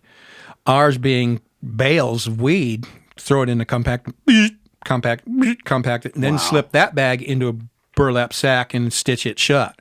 Now it's more uniformed. Now the loads are getting heavier because they're taking up less room. We're doing more per job, more amount per job, and the costs is, and the pay is getting greater. Can you imagine if you guys took all this time and tried to cure cancer instead? No one would be sick. Who knew we were hauling medicine around? Just saying, like the genius, the details of all the little, like all the shit the movies don't make you think about. No. You had to worry about all of it. Well, this is a bit of a scenario that most people aren't privy to. That's why I wrote this. Yeah, let's hold this fucker up. This is called Saltwater Cowboy. You published this in what, 2015? 2015, yeah. It's fantastic. I'm halfway through it right now. I started reading it yesterday. I was thinking, all right, let me get through like 3 or 4 chapters, and then that'll be enough for me to start. But then I'm sitting there like 2 hours later, I'm still reading. I'm like, I got to put this down. It's too good. Phenomenal book. And there's nothing more satisfying to an author than to have his work turn out exactly how you intended it. And by moving that prologue scenario from the middle of the book to the front is how I grab you and pull you to the edge of your seat, and then I keep you there until the last word is read. And that's that Cal story. And most of the 118 reviews that are on Amazon speak the same words. I picked it up and couldn't put it down. Yeah. Well, keep in mind that, of course, it takes literally a village to do this. I don't want to take everything, all the pats on the back myself. I was just one key in the whole scenario of the workings, and I couldn't have done it without these other people. I wouldn't. It just couldn't have been done. So I'm not going to toot my horn with that regard, and I'm not going to say that we were the only pot haulers anywhere doing this. I mean, there were pot haulers all over the fucking place. The guys would get together and they'd buy their own loads or whatever, and whether they got it in or got it caught, good for you guys, man. Yeah. All I'm saying by imparting this story in this book is I'm telling you how a group of individuals were able to integrate it into a way of life spanning over 40 years and 3 generations and running these southern waters down here in the Caribbean with impunity. And that's we keep forgetting that, but as you said at the beginning, you were just a kid at that point from the Midwest, from Wisconsin, coming into town. You weren't born there. You weren't from there. I didn't come there with any aspirations of doing that.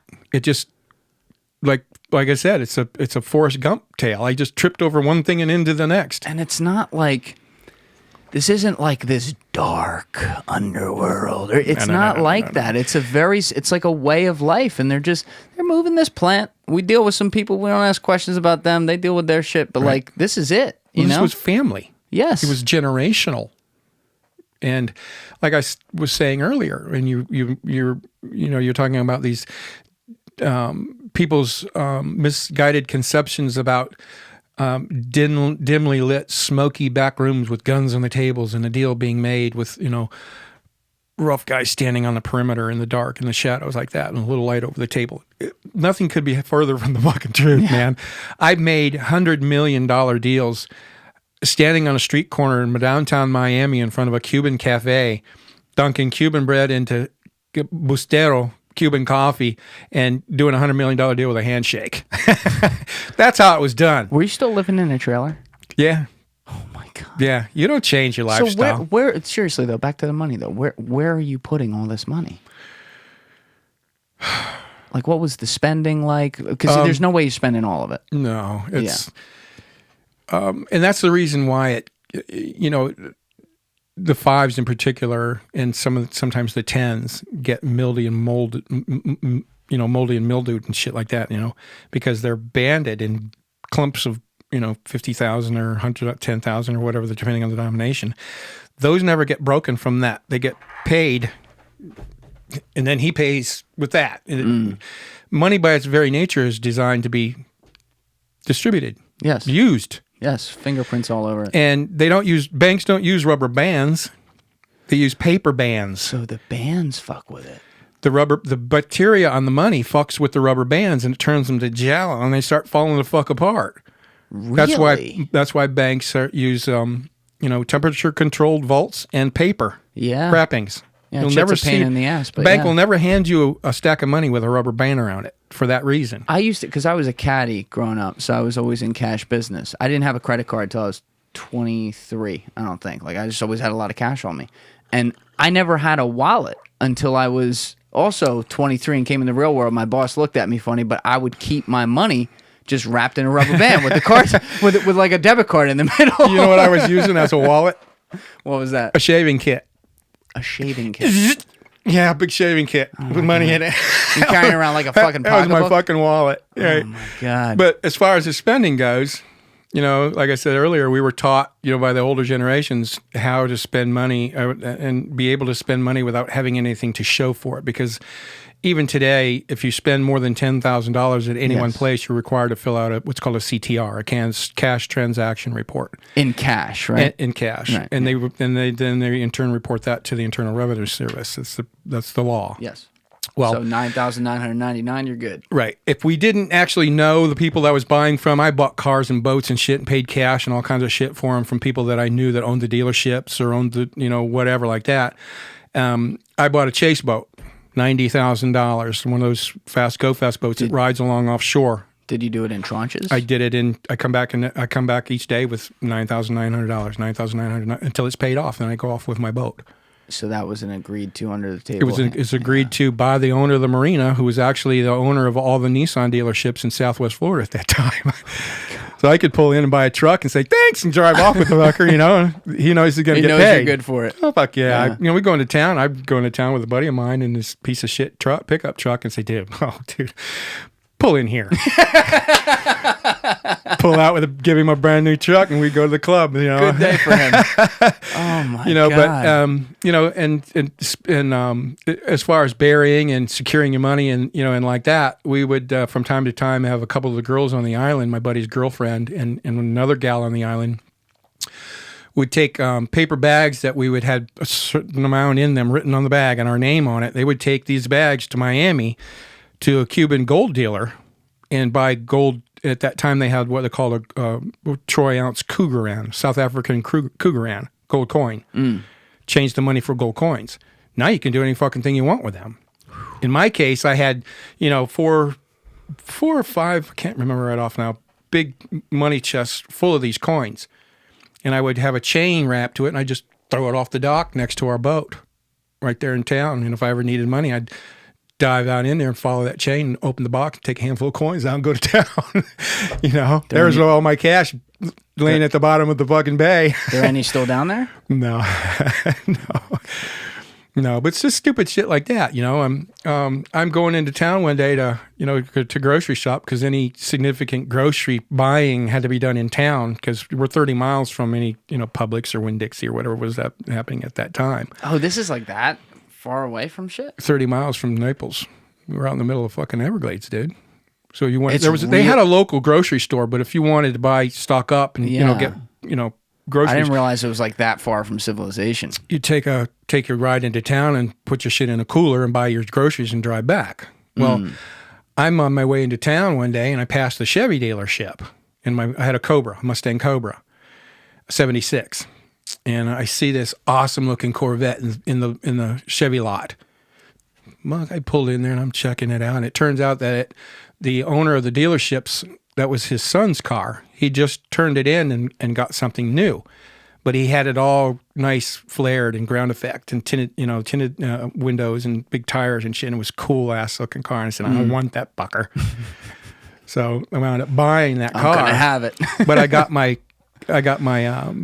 Cobra still. So I'm on the phone. I'm going to call a couple of buddies to come up and get my car, drive it back for me so I can take my Corvette home. And while I'm on the phone, I'm looking out to the window at the lot, and they were selling Jeeps too. Oh, you want those too? Ragtop Jeeps, brand new ragtop Jeeps for $87.95 or some shit, under 10 grand for a brand new Jeep. So he answered the phone and said, "Hey, dude, grab Johnny and Teddy and Tommy and whoever," and 6 of them shows up, and we all bought Jeeps. Good day for the dealership. We left our shit. They loved you. We left our cars sitting in the dealership parking lot, and we took these Jeeps out to a place called Bad Luck Prairie, and we had one of the most spectacular fucking demolition derbies you'd ever seen in your life with these fucking Jeeps, man. We were just fucking flying and jumping them and crashing and banging into one another, just beating the fuck out of these Jeeps because they cost less than 10 grand.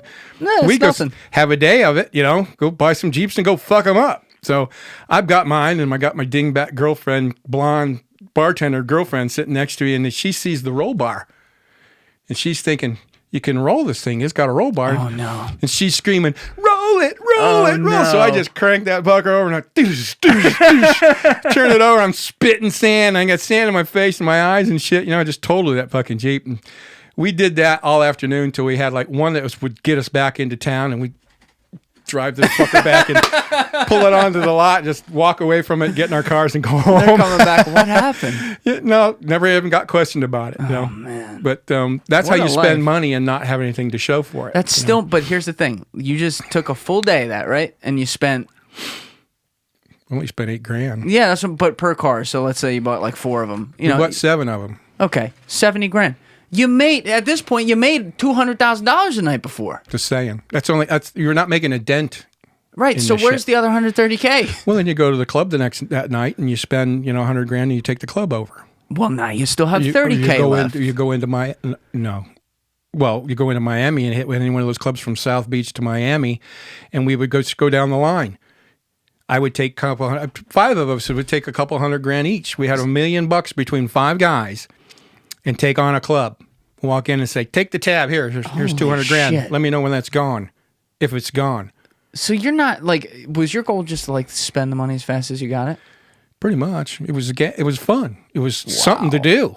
It was You're 25 years old. Every intention of taking $1 million between us to Miami, 200, 300 grand a piece, with the idea of trying to come home with like $11 and change, and just do whatever you want. But still, you're working 2 to 4 nights a week. There's no way you could even go that many nights at the club. It's still coming as much as you're trying to spend it. Dude, I'm putting it in. Now I'm buying houses. Okay, I bought my first house. I bought from a Cuban partner of mine. In your name. Ruben, the guy I took. Ruben, the guy I took to Colombia. He was selling his house in a place called Golden Gates. He's buying a new one. Where is that relative Just, to Chokoloskee? It's north in Naples. Okay. I'm living in outside the outskirts of Naples at this time. Are you buying it in your name? No. Yeah. Well, yeah. Actually, I am. But the money was lent to me by a fictitious individual. Matt Cox from Panama.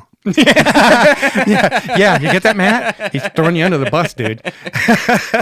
Well, listen. Mr. Red is going to buy this house. Don't worry about it. Tim, shut the fuck up. I got it. Right. No, the attorney that I had, who was introduced to me by Ruben, he was a shady guy. He knew what the fuck, the jig was up, an attorney that was shady. He would help me. He would write these false mortgages for me and make them a matter of record in the courthouse. I borrowed this money from a guy named Manuel Noriega, who lives in Panama, and we're such dear friends that I just pay him every now and then when I have money to send to him. It was no big deal. So you that weren't kind of worried thing. about the government finding their way into that somehow? Well, eventually they did. I mean, ultimately, I wasn't going to get away with that scenario, but that's what I was told at that time. So he was the attorney, so it worked for a number of years, But that being said, I would take, this house that I bought. I paid 75 grand cash for it from Ruben. I just, here you go get your house, like that. And I moved right in, and I'm starting to put this boxes and bags of this money in the attic. Well, go up there one day and pull the thing down and climb up in the attic, and I see I had $100,000 in hundreds, maybe 150 grand in hundreds, chewed up by mice.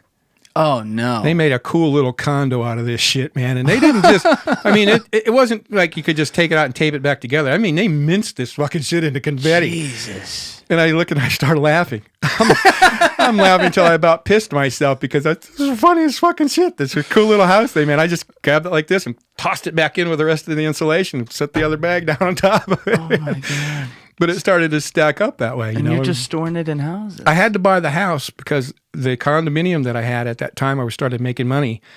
All the air conditioning vents had so much money in it, the air wouldn't come out. Oh, my God. So I had to buy a house in order to start putting the money in. Then I bought another house. And then I had How many houses did you buy at the peak? I had 6 altogether. I had 4 of them were around the Caribbean, like I said earlier, that I never went back to when I got busted. You'd store money in the Caribbean? Yeah. Yeah. Did you have to put your name on those ones too? No, same scenario. They were written up by, So they, hold on a minute. You could virtually do anything you want in the Caribbean in those days. That's what I'm saying. Even particularly in Panama, because Noriega was a crooked, dirty, dealing bastard son of a bitch. Yeah, what was that? We skipped out on Noriega. You started to explain about that. When was the first time you came into official contact with him, and how did that go down? I never actually met him face to face. He was privy to what was going on through Blanco, I can only assume, because Carlito and Leo came to me with a 60,000-pound job. I don't care. I never ever once cared whose fucking money you're giving me. It's not my concern. That's yours. I don't give a fuck. Don't introduce me. I don't want to know. They don't want to know. And the 60,000-pound job. Now, I bought the 60,000 pound from my connection, the boss down in Colombia, and he had told me at one point in time. He said, because we were discussing about where to put money in where could you put money in offshore bank accounts in the Cayman Islands or in Panama in particular. And if you remember in the movie Blow, where George and Diego or Carlos take their money to Panama and they put $30 million each in the bank, and he says, "I give you $30 million, you give me this little book." Remember that part? Yeah. Well, you also remember the part where he goes back after he discovers Norman's Cay, and he goes back to Panama to get his money, and the guy said, "Well, you should have called because the government of Panama has appropriated your funds." He told me, the boss man told me, "Don't ever give that fucking guy your money because he'll take it. Don't ever do business with him that way." When he knew ultimately after the first job whose shit I was buying was for Noriega just to make money. So the first 60,000, and that's an interesting tale right there. Well, let's hear it. What happened was, again, I'm not privy to who owns it because I don't care. I'm just a middle guy. I'm just gonna go buy it and do what I need to do. Do my job. Mm-hmm. And so I said, 60,000 pounds is a big job. That's 30 tons. And I said, typically we would never approach a boat twice. We would get it all in one night.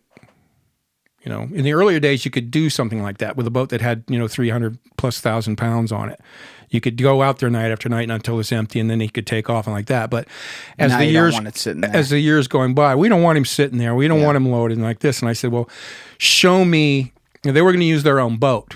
Now there was 2 different ways to do this. I'd do the whole scenario, go pick it out and buy it and shit, and send a boat and get it and put it on your doorstep for $175 a pound. Now, if you wanted me to purchase your material for you and you want to send your boat to get it and bring it to me, that's $145 a pound. So you're getting a bit of a deal. But most of the time, they always option for me to do the whole thing. Well, in this case, they had a boat of their own they wanted to use. It was a Panamanian registered vessel. And I said, well, show me what the vessel looks like. Give me a drawing, a schematic, or something. What's the hull look like? Well, in this particular ship, there was a forward and behind the forecastle, which is the forward section, bow section, hold. It's called the forecastle. Mm-hmm. There was a access to the bilge for maintenance compartment down there. It was big enough where you could put half a load, 30,000 pounds of shit. Oh, it was huge. Right. This was a big size boat. Well, in the maintenance closet that takes you down to this maintenance compartment had a floor hatch that you go like this and pick up like that, and you could access that. And I said, well, don't press the bales any bigger, then we'll go down that fucking hole. Put half of it down in there, shut that door, and the door leading into that compartment was a watertight door. Every door or doors that lead to the bilge of the boat are watertight. And if you've ever seen, and I know you've seen a like on a submarine or a boat where they open the door and they step over the threshold. The thresholds are about 18 inches tall. Shit. So when you close that hatch inside that room, you could put, it only stuck up 4 inches above the deck. I said, well, put all that first 30,000 down in there. And the room wasn't even maybe a quarter the size of this room right here. It was all the bigger that maintenance compartment was. Wow. And I said, put 5 inches of concrete in there and cover that hatch up. And throw the buckets and mops and sponges and rags and all that shit back in there and shut that door and leave it in there. And we'll come the first night and get what you've got in the main ship's hold. We'll get that the first night.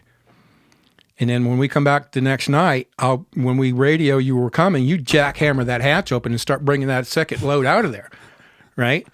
So we get in and get the first half in there, and we're buckled down for the night. The next day we're sending this shit, and I get word that the boat's been seized by the Coast Guard because it got approached and boarded as a matter of course.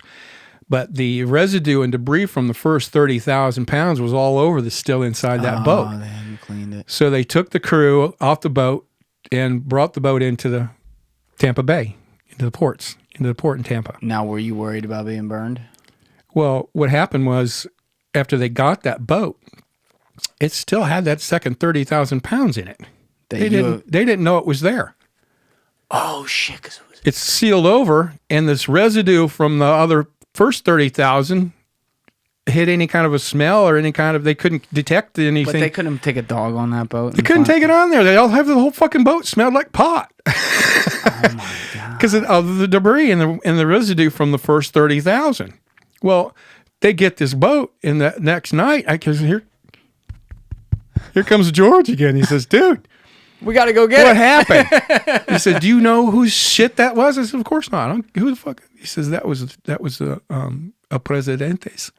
I said, the general. He said, General fucking President who? He said, Noriega. And I went, my knees went, I said, what? No shit. But that's not your fault that it got caught. No. And and again, in those offshore scenarios and going, to South America and whatnot for other people's shit, whoever the owner of the shit is that we're going to purchase for always had one of their people on that boat riding with my guys. So he could count the pieces as they come on board with my guy counting them. When they got to shore and they got to Miami, they count them again. So if the counts match up, everything's cool. Right. If the boat gets boarded on the high seas and gets taken over and taken, he goes with it. So he can come back and tell them exactly what happened to that fucking shit. What do you mean he goes with it? He rides with the boat. If the boat gets busted, he's busted with the crew, and the Cuban guy they put on the boat goes to jail with everybody else. Right, okay. So he can tell them afterwards exactly what took place. We didn't throw it, we didn't take it, we didn't lose it. The government, somebody took it. We got busted. Which then exonerates everybody. Which is all cool because that was our safety valve built into that end of it. So always somebody that belongs to the load goes with it. Always one guy. Paid soldier. Got it. So in this case, he comes to me and tells me whose shit it is. I'm like, what the fuck? It's like, okay, well, what? So what? He made more money on that first 30,000, at $10 a pound. And I'll do the math for you on that in a minute to explain why there's no violence at that level. Absolutely none, because there doesn't have to be. What happened was the boat was held in confiscation for 3.5, almost 4 months, until the trials and all that stuff got taken place. But being a Panamanian registered vessel, they couldn't keep it because the owner of the vessel wasn't on it. The captain says on a single sideband radio back to Panama, and they reported it to the stolen to the maritime authorities. The boat was hijacked at sea and stolen. Oh, so man. They get it back. So the boat gets deported back to Panama. It's a whole crew of pirates, man. They came too fast. Check this out, though. The boat gets deported from Tampa back to Panama with the weed. Turned over with the weed still in it. Oh, man. Turned over to the owner of the boat. Uh-huh. Noriega put another crew on it and sent it back. We jackhammered that shit and got the rest of his shit out of that same boat. And about 4 weeks later, George shows up to my house again with a handwritten note from Noriega. No. Yeah. A handwritten note. Do you still have that? No, dude, I wish I had kept it. Fuck, man. In hindsight, I mean... What an idiot. Why would he ever do that? You just don't keep shit like that, you know? And all it said was, Timoteo. Gracias. In Spanish. How in the fuck did you do that? Oh, shit, yeah. So, and I did 2 more jobs after that for him. And he didn't let you open up a nice little bank for yourself over there for that? I still wasn't going to give him my shit, you know, give him the opportunity. He would have took it. I mean, he was just a piece of shit, you know? I mean, had I not known who the guy was or who I was working for originally, like I never knew all these other scenarios who the shit belonged to, I just didn't care. You know, so what? What the fuck? But when it came to, say, you losing a job, losing a load, which a lot of the guys did, hence the coined the term square grouper. Yep. Now, a square grouper isn't just an average bale of pot. It's a bale of pot floating in the water. So if you guys couldn't pick up the full thing from a freighter boat, the boat would then throw over what was left. And you called it a square grouper. Square grouper. Or if another pot hauler from wherever and whoever was doing their thing and they happen to just get spooked for some whatever reason, to dump it. They start throwing their shit only to find out there's no problem. And we went out one morning, and this has happened I don't know how many times. We were going out to pull our trap lines one morning, and, you know. Square grouper, baby. Captain, he's kicking the bunk going, there's bales out there, boys. We get up, I put the boots on and run out onto the deck, and the sun's just coming up, and slick, calm glass, water's like glass. And they're okay sitting on the water? As far as you can fucking see, there's bales floating in the water. They're okay floating on the water? Well, they'll float for a time being until they get saturated and sink. I mean, like the weed is okay. Well, most of it, majority of it, like I said, depending on how well it's packaged. Some are floating low, some are floating high. And now it's the professional, the pillow shit's done. But it's free. Yeah. It's whoever gets it owns it. So we're plowing on our way through to go work. We're plowing through these fucking things, and all of a sudden he's like, we're using our catch poles and we're driving around grabbing the highest ones that are floating because those are the better ones, right? And we start loading the deck with these fucking things, and all of a sudden, I don't know, we must have had 100 pieces on there or something. And these are $25,000 each. And so sometimes people would go out there if they found out there was square grouper, and you'd just be like, it's somewhere by that latitude, longitude. Dude. Free man's game. Captain, get on the radio, square grouper, square grouper. Anybody in town with a radio in a boat, dude, they're gone. So we're throwing this shit on the boat like it was Christmas, and all of a sudden, Captain Billy wasn't on. It was his dad running the boat. He says, "That's enough." He says, "No more. Don't take any more." He says, "We can't take as much as the little boat coming out to get it from us can hold." So we had to throw some of them back in the water, and Billy, the owner of the boat, the captain Billy, he comes out with his other boat, and we throw it on him, and he takes it into the 10,000 Islands and stashes it somewhere in the woods. And we go on about our day. We head on down and start pulling traps. Here's another question then. Like, Billy had been doing this for a long time. When Jorge ran out of the brothers because they went to prison, why didn't they go to, like, the captain? He had seniority over He didn't know him. Oh, because they knew your Nobody That's knew the only those. reason. Only people they knew were one of the 5 brothers. That was the most lucrative RV drive of all time. Yep. That's how I stumbled onto this.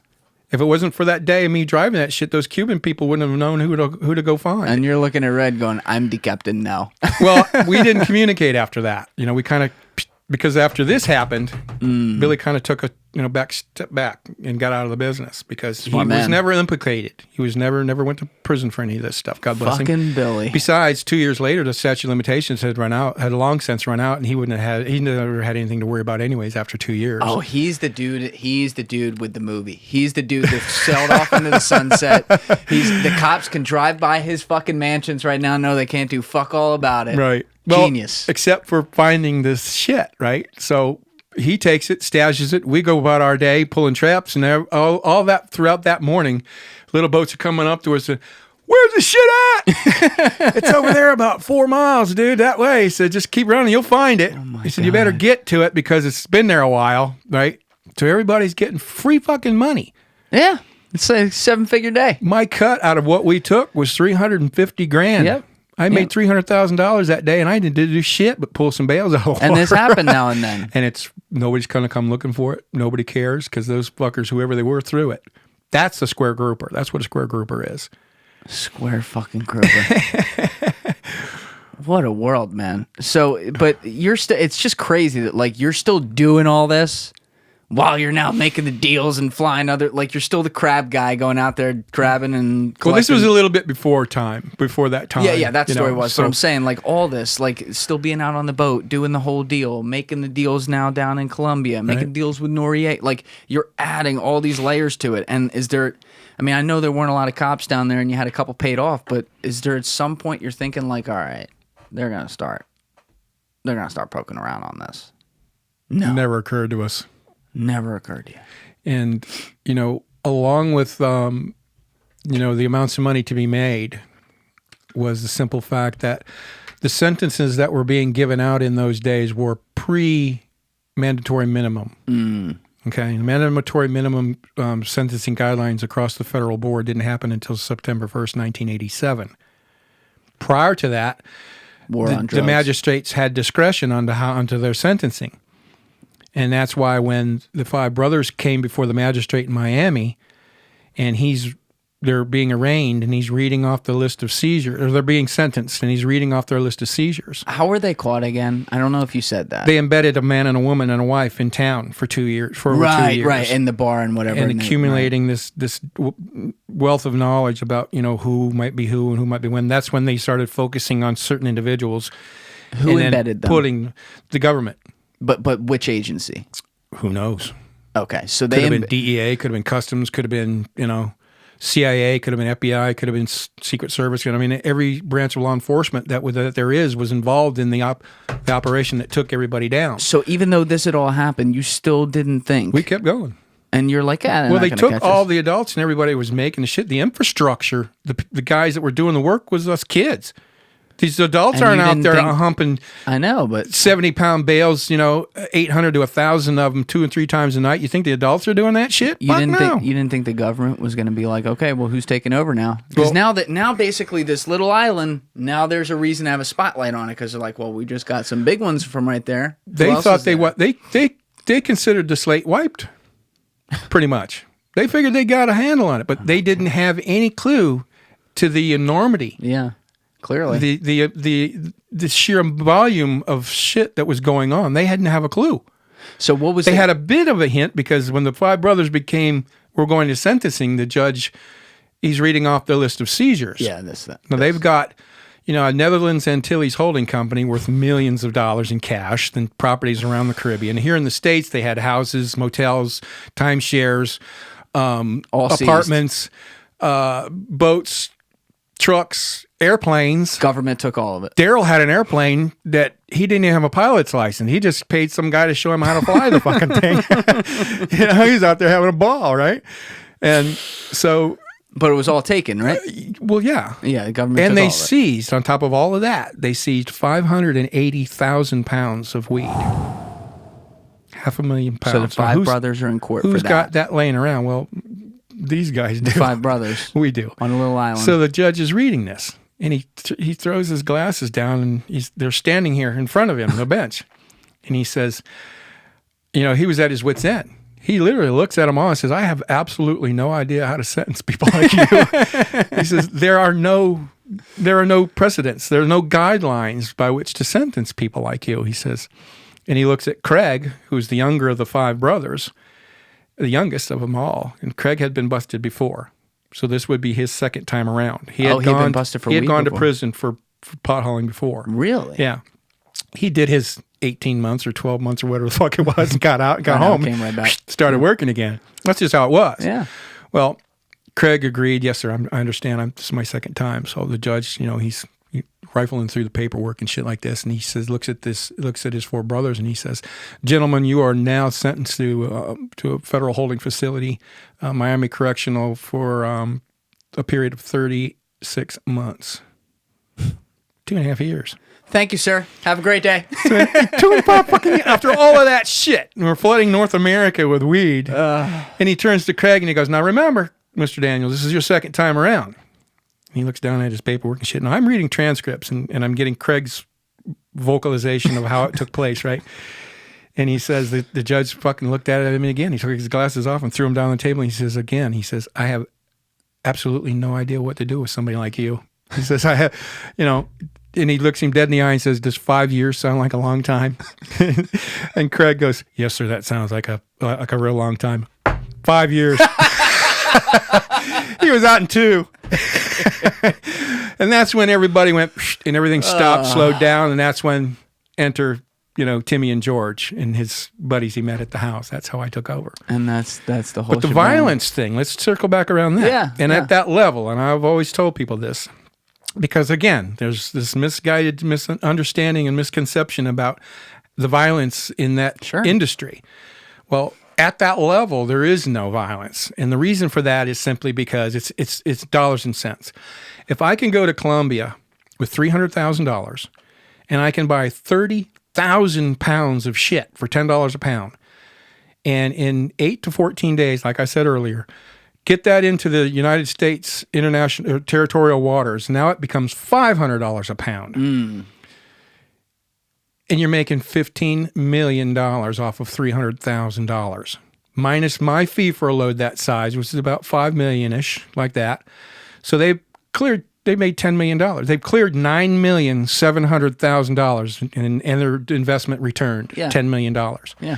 If you take and do the math a little bit further, and you take that $300,000 and divide it into $9,700,000, it comes out to 32. 32 is your number. Okay. What that number represents is the number of times I have at my disposal to get another load in. I can lose the first 31 loads, but I get the last one in. If I get that 32nd load in, they've still made money. But they would tolerate, because they only paid $10 a pound for it. I know, but still, that's just a for instance scenario. It never happened, right? But I'm also saying, like, these people in businesses like this, like the Colombians, like, they're greedy, so they want all 32. You know what I mean? Like they want to get them. Well, all of course right. they do. So if someone gets 2 wrong, that's been the thing in the drug business. Pablo Escobar was making billions, and he still killed people if they did something wrong. That's the difference between the cocaine industry and the marijuana industry. Because it's just that's lower. The difference between idiot sons of bitches that want to be that guy. Who are really nobodies, that have no family association with any of this. They're not linked to one another. And they've got all their money invested into that pile of cocaine. If you lose it, you're going to pay for that fucking thing. In our case, the numbers tell you that even if we did lose one, it's like, go get another one. Fuck it. They still made fucking money. They still got money to burn. They've got $9,700,000 of free money to go back and spend another $300,000 to get more shit with, But like I said, never lost a load that I never gave them. And what I mean by that is I could take $170,000 of my own money and buy $17,000 worth of fucking weed, 17,000 pounds of weed, put it on an old rickety-ass boat that belonged to some of my friends up in Naples, set it adrift offshore, and have one of them call the law on it. They ran out there, score! Everybody's paying attention to that while I moved 60,000 pounds in down here in the Everglades. Well, they're all up there fucking around with $170,000. Dude, I've spent that in a bar in a night. Just keep them busy with it. That's how that works. It's a numbers game. It's a dollars and cents game when it comes to that. But of course, we never lose the shit. That's just a scenario by which I can explain to you the significance of what it was with regards to dollars and cents and no violence. Until even if I lost all 32 of them, it still was never a big deal because go get another one. But, in the scenario like that never took place. We never lost this shit. All the years that I did it. And pot haulers were always losing shit. Like I said, we stumble across that shit all the time, the square grouper thing. It happened, it wasn't frequently, but it did happen occasionally from time to time, and that's when all the other, the kids that, didn't work on the big boats offshore were only making, $15,000 a night or something like that. That's score, man, because there was one day in particular where we found some shit coming in from a day of pulling traps. We found some bales. We must have threw 25 or 30 of them on the back of our boat. Good day. And we're cruising toward home, and we're getting closer to the pass, and Captain Hubert opens the wheelhouse door, and he's got binoculars, and he's looking out the stern like this, and there's a boat coming up our stern. All you could see was the bow of the boat and the wake. Yeah. And he's trying to call whoever might that be, and we're not getting any answer, and it's getting closer. And he says, boys, we got to make a decision. Are we going to go in with this shit or just throw it? And it wasn't even worth the risk because of the money we were making, so we just threw it off right there.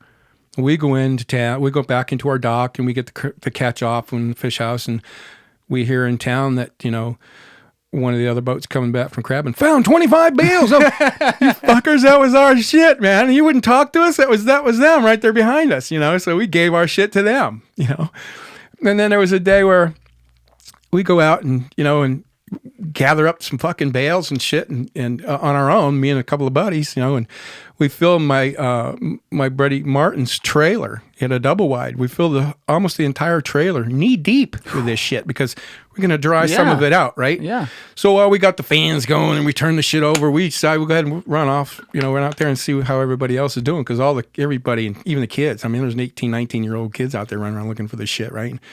So we pull up to one of the outer islands. It's called Rabbit Key. And we see the two guys, in a little small boat nosed up on the beach, and they're, waving at us like this. We get a little bit closer to them, and the shit had been out there for a while now, and they're like, they're yelling, "Where is this fucking shit?" And we're looking and we're laughing at each other, and we say, "Look down at your feet." The shit had come apart. And the high tide had brought it up on the beach, and tide went out. It left it on a big ring all the way around the island of weed. It's not seaweed. Dude, you're standing in it. It was everywhere. They started scooping it up off the beach and throwing it in their boat, But you could rinse that stuff and dry it out, and it was, it was still all right. It was seaweed. Everybody knew it. It wasn't fresh like, the stuff you would get out of a bale, but it was still sellable. You weren't going to get top dollar, but it's money, So everybody's out there getting their own little shot of free money, man. God damn, man.